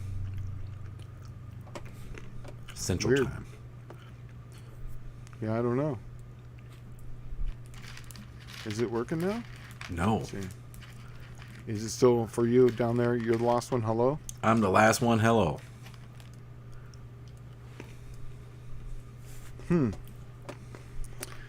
Well, anyways, I'm going back over here. Look, this Plan Z thingy needs a big cubic inch Mopar. I've never worked on anything bigger than a 440. He's all, let's go. That was Mr. Wilson for Muscle Car Solutions. Here's the thing, though, is that the car, when you see it, Mr. Wilson, it literally someone walked around this thing with a hole saw and like doing bumps of coke and just cutting holes in this thing, on a regular basis. So it's there's really not much left of it. In fact, he was discouraging me considerably about driving this thing on drag week. He's telling me not to do it. So yeah, Dizzy's saying I put a Wait till you throttle. see this. This thing has nothing. This thing has nothing. It doesn't. Yeah. Well, No, when you see it, you're going to be like, "Holy crap! I didn't know you could make a car of this freaking chintzy." well, I mean that's the way. That's speed through weight reduction, right? But this is different. This is like Uncle Tony plus weight reduction plus rusty old Mopar. It's bad. It is really, really hole solid. Buff Del Campo saying, Shane, we have a cam for it. It's a comp cams, 220 duration at 50, 440 lift, and it says it's on a 110 LSA. Do you think you can run stock valve springs? With the 440 lift, yes. I think anything up to about 450, but they always tell you, I would always change the springs because if I'm not mistaken, I think a stock Slant 6 has got 60 or 70 pounds of seat pressure, and I think it's like 190 over the nose. So you would definitely want to put it, you want to get it up at least to 90 on the seat, and at least somewhere close to 200, over the nose. That's what I would do personally. I wouldn't run it, but I do happen to work for that company, so I can make a cam, and the cam I'm going to run is going to be in the 240, 250 duration. I'm going to put it on a tight LSA of 106. That way, I can get some scavenging on it, and I am definitely going to have headers on it on this one, and I'm probably going to take that VRS carburetor and put it on there. That, in fact, I know I will, because that thing is an amazing carburetor, and I'm actually doing it zero justice by putting it on my Green Dart and driving it like as a daily. It runs just fine. In fact, there's very little as far as tuning that I need to do on it. It was intended for so much more, though. Well, exactly. That's exactly right. What'd be neat is if you go back to work and tell them guys, hey, this thing's great. Now make a 2-barrel version.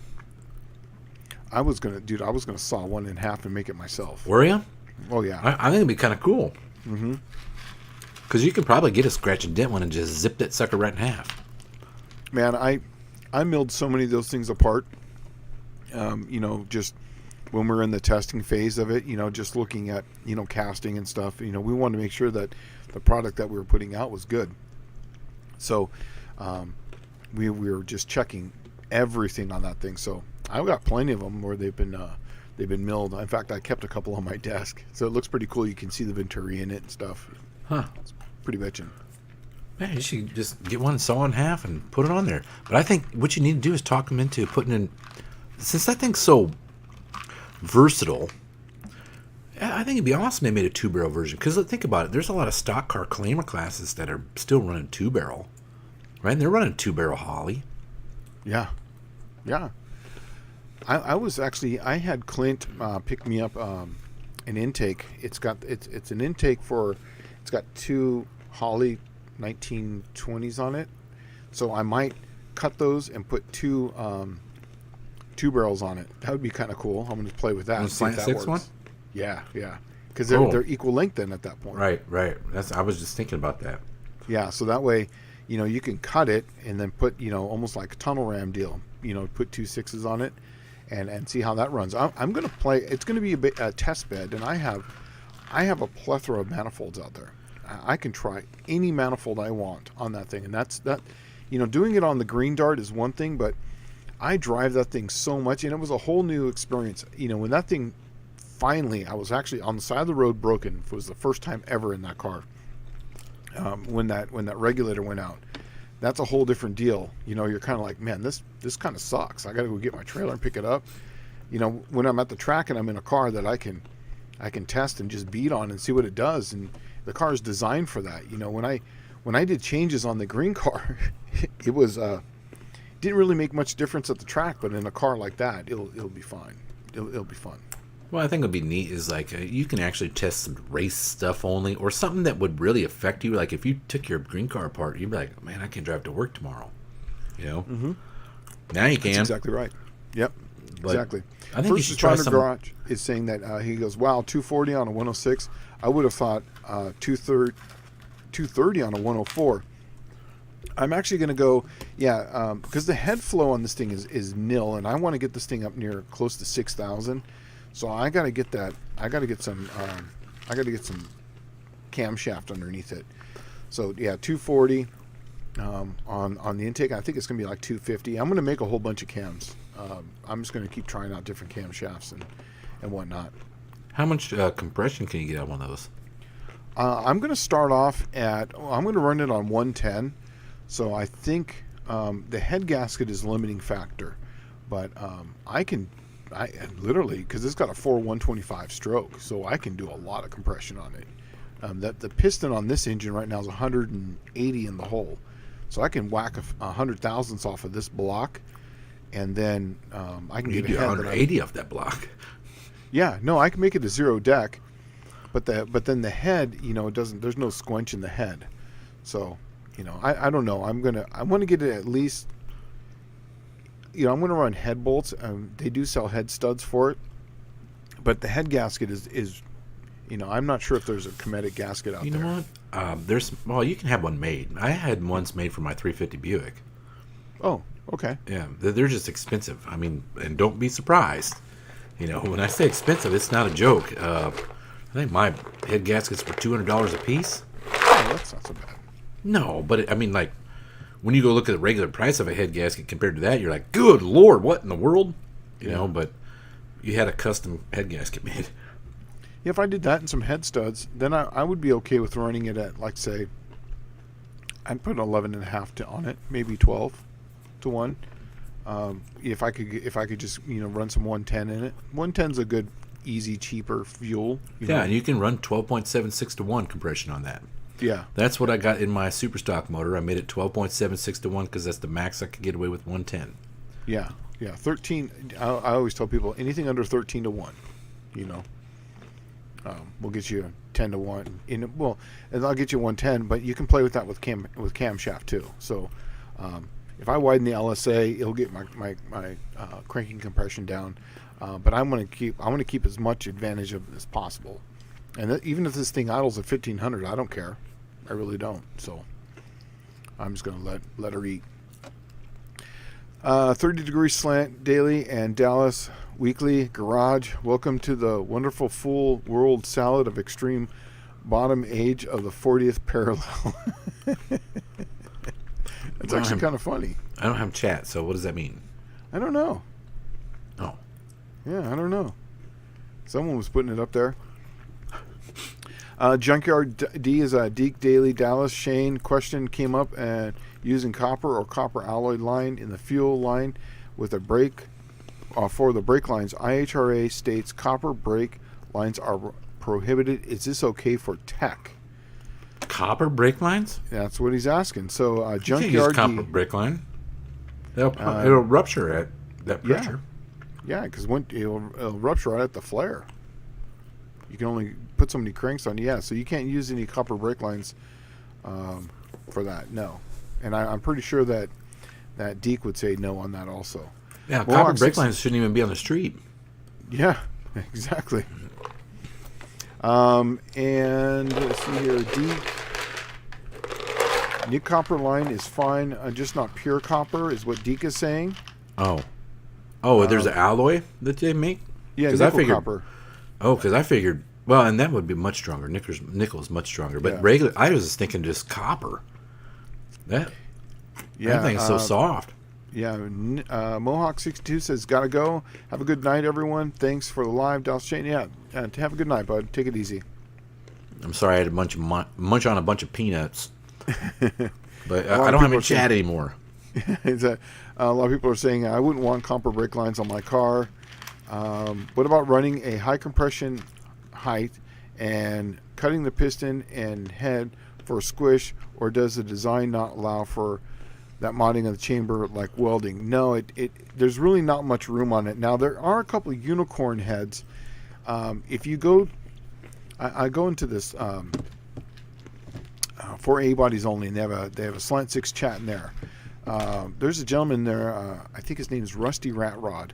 He did find a closed chambered head, and it was labeled as 75 to 77.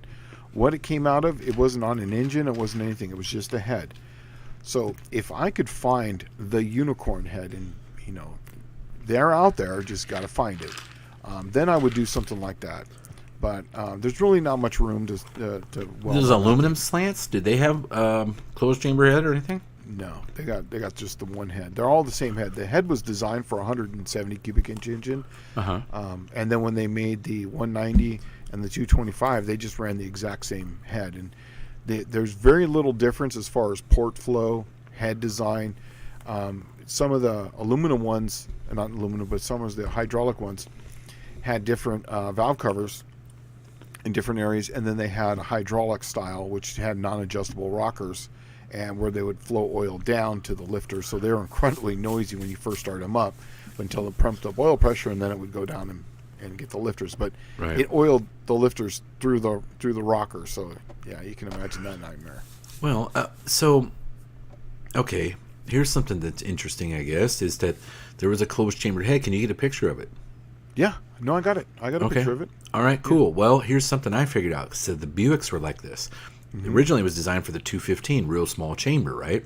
Yeah. So then went to 300. So the chamber got a little bit bigger, and the valves pretty much stayed the same. Now, the following year, they made a cast iron version of the head, and the chamber it was actually about the same size, but the valves got bigger. And then the following version of the head, the 66-7 head, was a bigger chamber, same size valves. And then the 350 Buick came along, and it was a complete redesign of the valve arrangement. But all the versions of the head stayed similar. And what had happened was they just milled it differently. They just took less out of it. If you look at the early heads, they had actually a quench pad in there, which would have technically made it a closed chambered head. Right? Now, it's not traditional quench pad. It's just a much smaller chamber. But when you look at the later head, you can tell they just didn't mill as much off. Yeah. And I actually have a picture of it here. I wonder if you can just take a slant head and mill it down to that. No. I'm going to show you something completely different. Yeah. It's share screen here real quick. Sharing squaring, and let's go. Where is it at? Oh, here we go. Okay, so let's share this thing. So that's the head right there. Okay. Oh, that looks like a real deal. Yeah. And I'm going to come on down here they actually have a close-up of it down here a little farther down. So you can see right here. It has a quench pad. Yeah, it's got a quench pad, and it's completely different because see how this right in this area, that's how far up. It just continues this all the way around on a regular head, where this is actually filled in. And so it's completely different. I mean, wildly different. So yeah, that would be nice to get. Something like right. that. Well, what'd be really neat is if we could weld on some of those, and then make them similar to the newer style chambers, like a Magnum, right? Because that's the only difference between the Magnum is really the chamber design and the valve arrangement. And the exhaust. Does it have a different exhaust on it? It's slightly different. Where on an LA head, it's kind of like this funky little curve over to make room for the bolt, where a Magnum head kind of looks like a small block Chevrolet, slightly. So it's a slightly different. Well, that's what the neat thing was when they came out with the Magnum head. Chevrolet was using the Vortec, Ford the GT40P. They're all virtually the same head. I mean, they're not the same head because you can't bolt one from the next to the next to the next. But the chamber design was the newest, latest, and greatest. It was the heart-shaped quench chamber, right? Yeah. And that's what allowed you to run more compression on crappier fuel and have better emissions. And that's the whole idea. But the better emissions equaled bigger horsepower numbers too. Yeah. One-Eyed Cat's asking, speaking of aluminum blocks, 225, who makes a 3-part head gasket that is needed? Going to need a gasket set soon. Yes. Dallas was just telling me that they'll custom make any type of head gasket you need. So I'll just call up Cometic or whatever. Well, I had mine made is it flat out? Oh, Flat Out Racing? Yeah, that's another one too. Yeah, you That's can the get ones I had. They're up in Chicago area. Yeah, I think it's where they're at. yeah, that'd be cool. That would definitely be. Oh, and Aaron's actually asking a tech question. Dallas, earlier you used a CFM number to estimate potential horsepower. Is that accurate? Yes. It's really close. It's really close. It's within about 10%, 5 to 10%, which most desktop dynos are within 5 to 10%. So yeah, just take the CFM of the intake, times it by 2, and that should give you a rough estimate of what the engine can make. That's the potential of that cylinder head. If you have the wrong combination, you could only make 300 horsepower, right? But the potential of the cylinder head is generally that number. And the only caveat I say against that is the Slant 6 is an anomaly where it doesn't work that way because of that long ass stroke. It's got a 4.125 stroke with a 3.4 bore.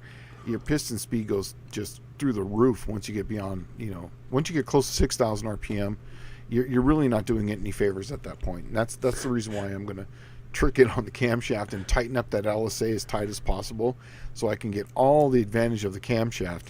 Tighten up the LSA so that way I can get as much Dude, that's where you should build a 170 motor. I was thinking about it, but I have 225 stuff. Yeah, So- but you know who's got 170 motors? Who? The guy you're picking Plan Z up from.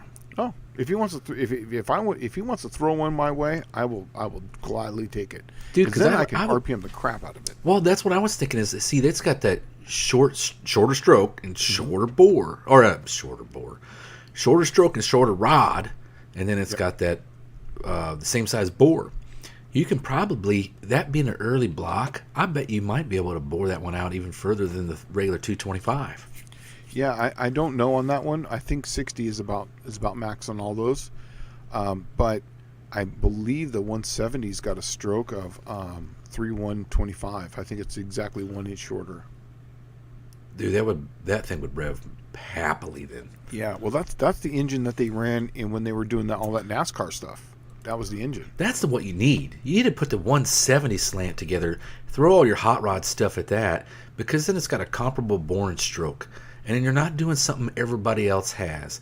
And then when you show up, it's only 170 cubic inch, right? Right. Well, I'm gonna play with what I have, but yes, I am looking for a 170 with and then go that direction with a decent head.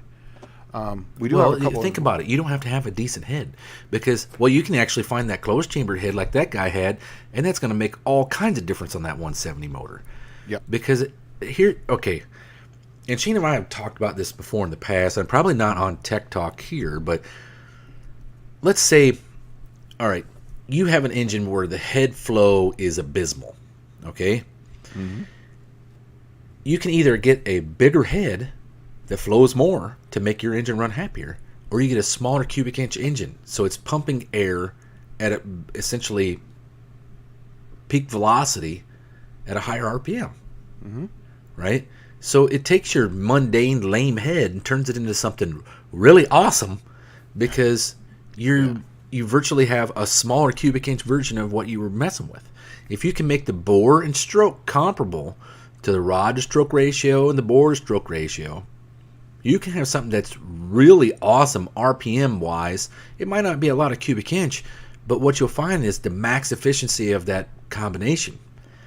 And it might only be 170 cubes, but just think of it in terms of like this. If you build a really hot engine today, a race engine coming out of most shops, like a really hot race engine, is going to be about 3 horsepower per cubic inch.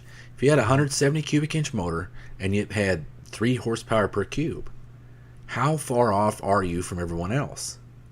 Mm-hmm. Right? It's a really neat idea. I'm actually going to start looking. I've got probably 7 heads out there. I'm going to start looking at angling them at different angles so I can change the valve. Angle mill? Yeah, I'm going to angle them. I'm Laying going to try back. different things.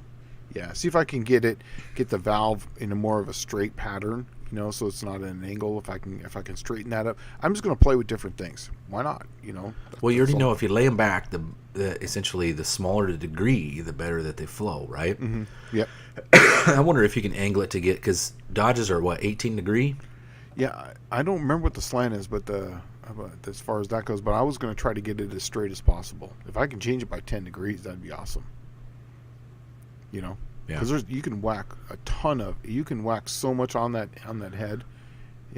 Well, what you find out is that you take too much off, and you might not be able to line the push rods. No, that's got a big open area about this big where the Does push it? rods go. Yeah, it's a massive, and the push rods are like almost 10 inches, 10 or 11 inches. So Yeah. Well, man, I'm telling you, you got to see if you can find a 170 slant. That'd be the ticket. Oh yeah. So where was it? I'm looking in this one now. Obviously, I can't pull them up. Sorry. Wendy English. Hello, Dallas and Shane and everyone else. I just got home from work. How you doing, Wendy? It's good to see you. Sorry, we're having technical difficulties. Can't seem to get the chat up and running on our side, so I'm kind of doing this between StreamYard and YouTube. First Responder Garage. Does Don Comedic can make a custom set down to 27 thousandths for a warranty? I have had Comedic make them down as thin as 10 thousandths and even 15 thousandths for head gaskets. So that's good to know. That's really good to know. First Responder Garage is saying D-stroke. Yes, the problem is though is that 198 and 225 has got a super high deck height. So here's the thing: is that if you de-stroke it, then you got to run a Real long rod. Yeah, and so I guess the big ticket is that I think this is the ticket is that you run the 170 block, and then I think you put the 198 rod in it, and then and that way you can raise the pin height. So that way you can kind of cut down on a lot of those weight problems. You know, you can get some of that weight out of there. Yeah, that's the big one. That's how I do the Buicks. Mm-hmm. Is that I actually run the longer 350 Buick rod in the 300 block, and it pushes the pin height up so much higher that you can use a later piston, and you don't have all that mass. Yeah. Dean Stevenson says reduce the degree by 5 degrees to 12.5. Yeah. That's what I was going to try to do. I was just going to see how much I could actually cut on it, and still keep it, in there. Craig is saying weld the 170 crank to get the pistons up in the hole more. Yeah, I would just change rods. I just raise the pin height with the rod if I could, because I got plenty of that. So much stuff. Here's what I know for a fact. If you got a 225 version and a 170 version, it's got an inch difference in stroke. Mm-hmm. You could actually offset grind that 170 crank. You could either stroke it or de-stroke it, make it something real ridiculously small, and it would freaking rev like mad. Right? Yeah, I mean, you could take that bearing size down to the Honda journal size. When you de-stroke it, that's where the oil hole is at. So you can de-stroke it as much as you want, really. Mm-hmm. And you can take it down to that small Honda bearing journal size, and then just the world is your oyster, because once you get to that Honda bearing journal size, you can buy all those NASCAR rods for peanuts on eBay. Yeah. Right? I would go down to a 2-inch journal. If I could do anything on it, I would go down to a 2-inch journal. I know there's tons of overlap on that 170 crank. There's got to be. Oh, yeah. Right? Mm-hmm. But I would take it down to the 188. Yeah. I right? mean, if you can do it, just do it, right? Yeah, take it down to the 188, which is the Honda journal. First Responder Garage is saying that he did an angle mill on a double hump heads, took 120 off, couldn't keep spark plugs in it. It would blow out the porcelain, still have the plugs. It was wicked fast on the track. People couldn't believe it. Yeah, because you got compression. That's the torque. Yeah, well, and then you took a small block Chevrolet 23-degree head and you angle milled it. Yeah. You laid that valve back. That's how they make horsepower on those now. Is if you buy an aftermarket head for a Chevrolet small block, I don't even know. You can probably still buy 23-degree heads, but they're the really cheap ones. Mm-hmm. And then everything will be 19. Right? Isn't that the magic number for them now? I think it's 18, isn't it? 18. Is it 18 degrees? 18, yeah. Yeah. Yeah. And then Mopar is 18 from the factory. And then they have 16-degree heads out there. And the Buick is factory 15. Wow. Yeah. And they have some 15s for the Mopars, but man, that's something else. Yeah, but they also are 3/8 inch valve stem, so it's like man, cut them suckers down to like a 7 millimeter or 8 millimeter valve, like out of a LS, Yeah. and then lay them back at 15 degrees. Yeah. Yeah.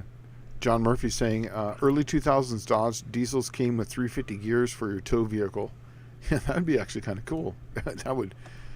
I would be down there because right now my truck's at 70 miles an hour. It's at like with the stock tires, I believe it's at 2100 RPM at 70 miles an hour. So after 70, my mileage falls way off. So 70 is the number for the truck. I can't really go much faster than 70. Yeah, I didn't change a gear. I had that Power Stroke had 355s in it. It was happy as a clam. Even with that E40D, which is like 0.67 to 1 overdrive, it was happy. And I'd run 62 miles an hour wherever I went. That was I was about 1,800 RPM, 1,700 RPM. Pistons, here's First Responder Garage says, pistons were smacking at 8,200 and knocking cause too much quench. Cratered the piston with 110 leaded. Yeah, that's the one thing about quench is that you get too much on there and too much RPM. They tend to do that. Where they smack that quench pad. Yeah, well, because that's where there's a lot of quench there, and when it's going that fast, it's rocking the piston. You know, when it gets there near that quench pad, the piston. Oh yeah, because there's nothing to compress there. Yeah, exactly. That's right, and all that fuel's there, so it's basically just hydraulicing in a small amount. Yeah, and I never thought of it like that. Was that? I never thought of it like that, but I bet it could be that way. Oh, you have all that quench area because that fuel doesn't compress. Yeah, and it would get out there fast it would enough. Technically just hydraulic a couple thousandths every time it came up there. Yeah, and that's why on the Gen 3 Hemis they run the quench pad on the sides, so that way it's an even amount on the early the eagle heads, the quench pads on the side. So basically it's on both sides of the intake and the exhaust as far as on the rocker, so of the piston. So that way it evenly puts the load on it on the quench pad. So that's the way to do it. Well, that was if you look at the video I did about the Buick small block heads. Did you see that video at all? I've seen all your videos. I just don't remember exactly each one. Well, the 65 Buick 300 head has what I'd call the quench pad on it, but it's virtually a circle, a ring all the way around the whole bore. Yeah. And it sticks in by like 1/4 of an inch. Wow. But it's circular. Yeah. See. Just a video. Hydraulic lock. Pistons. Small lock forward. Snowblade former. Okay. First Responder Garage said, sure did not have to do a piston video. The hydraulic lock rock. Right. Yeah. That would be a good one, man. Yeah, I've never thought about angle milling one of those quench pad heads like that. Yeah. That'd be bitching. Well, it would technically make that quench pad even more large in the chamber. Mm-hmm. You know what I've always, when I was messing with quench pads, I always wanted to do it exactly the way that the Hemi was, the Eagle heads. Is that way it's not just on like the exhaust side or the intake side, it's an even Both side. sides, yeah. Yeah, it's on both sides, so that way it's balanced out between the two. And when I saw that, I was like, man, that's what I've always wanted to do. I always wanted to do that. Well, quench is very important when you try to pull heat out of the chamber. It really will quench the chamber like it's supposed to, but it'll squish detonation. And if you have a small bore and a big stroke, detonation is like, it's already detonation prone, right? And if you can get that quench pad to work right, I think it'd be your friend. But generally when you have a small bore, big stroke, it's easy to get stupid compression. Yeah. So, you know what's funny is that on the here, I've lost the chats on YouTube also. well, we're going to call it a night, folks. We can't have tech talk if you can't communicate. I don't have any chats on the YouTube. That's fine. You're 10 minutes short of being here for 2 hours. So I'm going to go try it one more time. Live chat. Oh, there we go. It came back up. did it really? Yeah. At first responder garage saying it was pushing fuel into and under the top ring, remove the second ring, and vacuum the engine with the exhaust. We were lapping people by the sixth lap. So basically, it was pushing fuel under the top ring, and he removed the second ring because it just wasn't working. Running two and rings. Then he put vacuum on the engine with the exhaust, so he did like an evac system. Right. And they were lapping people by the sixth lap. That would be awesome, man. You know, that's something that I always want to try. If I ever get my life back in order, and I have the possibility to, because I had mentioned to you before, I was going to lease a dyno for a month, right? Yep. Like an old dyno cell, and then just dyno a bunch of stuff, and without having to hear everybody bitch and cry and complain about how they got to reconfigure their dyno, I'll do it like 9 times in a month. I don't care. I leased it for a month. We're going to run some crap on it, and I'd really like to do an engine that has a missing second ring, right? Because that's an old school trick to make more horsepower, but God, do they freaking smoke. Yeah. Well, I have an evac on my Dart. But with gapless rings, gapless top rings, you can keep them from freaking smoking. Yeah, you know, mine did pretty good. What I did is I made baffles in there pretty. It's got good baffling on it, and then I did steel wool as a baffle inside. So it's got a baffle that I built inside the actual valve cover, and then I put steel wool on one side and steel wool on the other, and then after each race you just take it out. You just use some brake clean and get it out, so that way you don't get any oil into the exhaust. And you never saw any oil in my car. Well, I was talking about the engines with 2 rings, because one's an oil ring and one's a top ring. That's it. And when you don't have that second control ring there, that combustion ring, I guess, they smoke. But see, and that's where John Wilburn's going to interview Lake Speed here soon. That's where that guy, he probably makes his money. Yeah, because if you went to a 16th ring or even a 43 thousandths gapless ring, it probably wouldn't smoke that much. Yeah. To be honest with you. But you're talking about ring surface area being cut in half of half. Right? So it's like, there's not much. Yeah, first responder garage saying, I wonder what that's run worth a specific horsepower-wise. piston to run one ring, no smoke if you design a good piston. So yeah, there you go. I always wanted to do it. I actually wanted to take the ones that you already run 3 and just take one ring off and see what it does. Yeah, I know it's got to be like, that's the most amount of friction loss in an engine is generally the rings, right? That surface area that it's scraping back and forth it impacts the power output significantly. And if you went from 3 to 2 rings, man, I just wonder what that would do. Maybe I should get a custom set of pistons made for a 300 Buick, and then and they're meant for, you can put 3 rings on them, but it's the same design if you did 2 rings on it, right? See what it'd do. I don't know. That's interesting. I always want to see what kind of extra power it would make, because I know you can go to a thinner ring and you might pick up 35, 40 horse. Well, if you ditch one of the rings, what's that do? Yeah. Well, we're getting close to the time. We got about 7 minutes. Is there anything you wanted to plug while we got the last little bit here? I don't really have anything to plug. I guess I'll see y'all at No Name Nationals. I don't know if I'm going to bring my T-Bird or not. I do have it up and running. I don't want to blow it up. I do like the idea of selling it because it's just sitting in my garage. And I would like to sell it to somebody in our community if you wanted it. But I wouldn't mind letting her eat at No Name Nationals, putting it on the bumper. Take the limiters off, go up there, bring the revs up $3,000 on the 2-step, and just freaking let her go. Dude, I was actually thinking about this today, and I've got the Glide in there, and I've got all this other stuff I was going to put on there, run the 201050. I could easily put my 904 back in there. Easily. Dude, why are you trying to do this to me? Huh? What? You're trying to just come back and win again. That's it. It eats you up that I beat you at this match race. You know broke what? me on a broken block. I didn't know that, and you didn't know that either. I didn't know that. Yeah. We were just like, man, why did the car fall off 2 tenths? Yeah. And then I'm like, really all right, well, I found 2 more tenths. I'll see you later, Shane. And it's not that. It's just that it would be fun to do. I don't know. I don't know what I'm going to do. I just don't. I need to spend some money on tires, put some good tires back on it, because these are now 2016, 7 years old.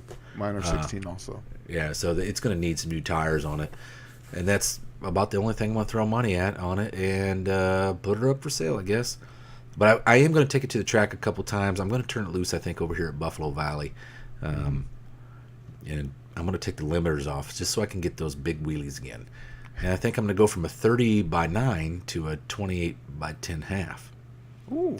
But that's the tire everybody considers small tire. And they look at my 30 by 9 and, oh, you're running a big tire. No, I'm running a 30 by 9. Yeah. Right? I mean, the surface area is probably about the same if I do the math. Yeah, but the footprint on a taller tire is better bigger than a footprint on a wider tire. Yep. By a long agreed. shot. Yeah, agreed. Because you get more of a footprint. It's right, because it's a footprint like so. And that's, it's funny you say that, because that's why I've always preferred a taller tire than a wider tire off-roading. Well, did you ever, when I went out there for, when I moved out there and I was racing the T-Bird, I took it out for an entire weekend of just test and tune. Did you ever see me do that weekend where I did the 28 by, I come from real small tire racing stuff, right? Yeah.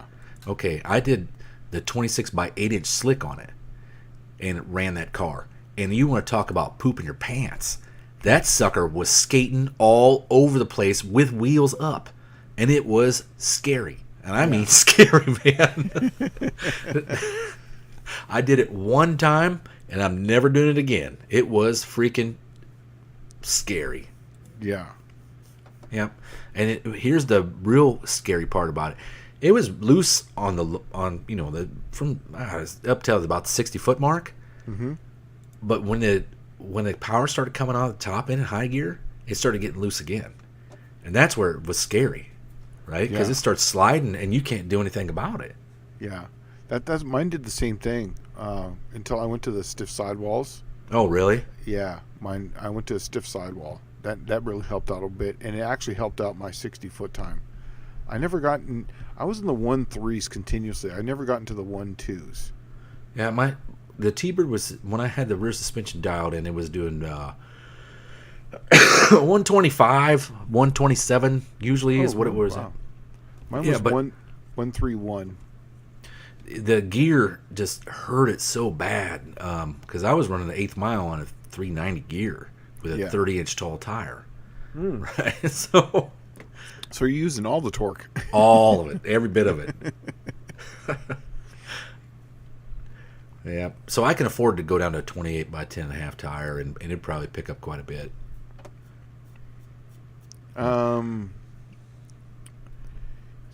Tom Brown is asking, are you guys doing the at the tire challenge at the goes, are you guys going to do the skinny tire challenge at the No Name Nationals? Remember that we were talking about that, the 165 tires on the rear? Oh, yeah, but no, we're not going to do that. No, we're not. I just need to get this No Name Nationals out of the way and figure out where life is going to drag me for the next couple of years. Yeah. Yeah, just get your stuff together. Yeah. Yep, and I'm going to try to I need to get some serious content going. Lots of 300 stuff. I need to get a dyno figured out. I do. I got to rent. First Responder Garages says he's talking about the piston again. He goes, you have to modify the oil as well. The piston needs an expansion groove or 3, 492 horse torque, and a crazy 350 cubic inch with 8 thousandths clearance, no porting. 462 times pull resistance was less than half. Wow. Oh, wow, going from 3 to 2 rings. Yeah. Dude, because I put that engine together, that 300 Buick that I called Jack the Giant Killer, and it spun over with just the ratchet on the freaking crank. Yeah, you were saying that. Yeah. And I was like, holy crap. Yeah, my engine on the blue car, I couldn't believe it. I put in low tension rings and the small ones. I finally went high tech with pistons, and it's the same thing. It literally, I had the camshaft, the gear drive, and all 8 pistons in it, and I put in it. At first, it took it a second to break away, but man, it was like on my inch pound gauge. It was I don't remember the exact number. Well, mine was like 18 inch-pounds to make it turn, because I was just so impressed that I put like a breaker bar or something on it to turn it over, and when I walked away, I went to get something and turn around, that whole thing had swung down to the bottom, and I'm like, oh, maybe I left it at the bottom, because and so then I went to move it and bring it back to the top, and it just freaking, you were like, holy cow, there is no friction on this thing. Yeah. Well, guys, we're close enough here, and I'm kind of getting a little bit of interference coming through. So, all right. Well, I'll see you guys all next week. Yep. And once again, if you guys got any questions, a few came through here, but as we were talking, slantdailygarage@yahoo.com. Once again, slantdailygarage@yahoo.com, and for you, Dallas, get that T-Bird. I want to see that thing run again, man. I love that car. Oh, it's ready to go. I just need to get the belts updated and some tires that I'd feel safe driving around. I think I'm gonna do I might do a video of me doing burnouts in my neighborhood or something. On the old tires, because you're going to get rid of them. Yeah, of anyways, course. Right? Yeah. I'm gonna annihilate them. That's awesome. Throw some water out there and roll up into it, and then Stand on it. Right. Yeah. All right, guys. Until next week. All right. Thanks for stopping by. We'll talk to you guys later. See you later. All right. Have a good week.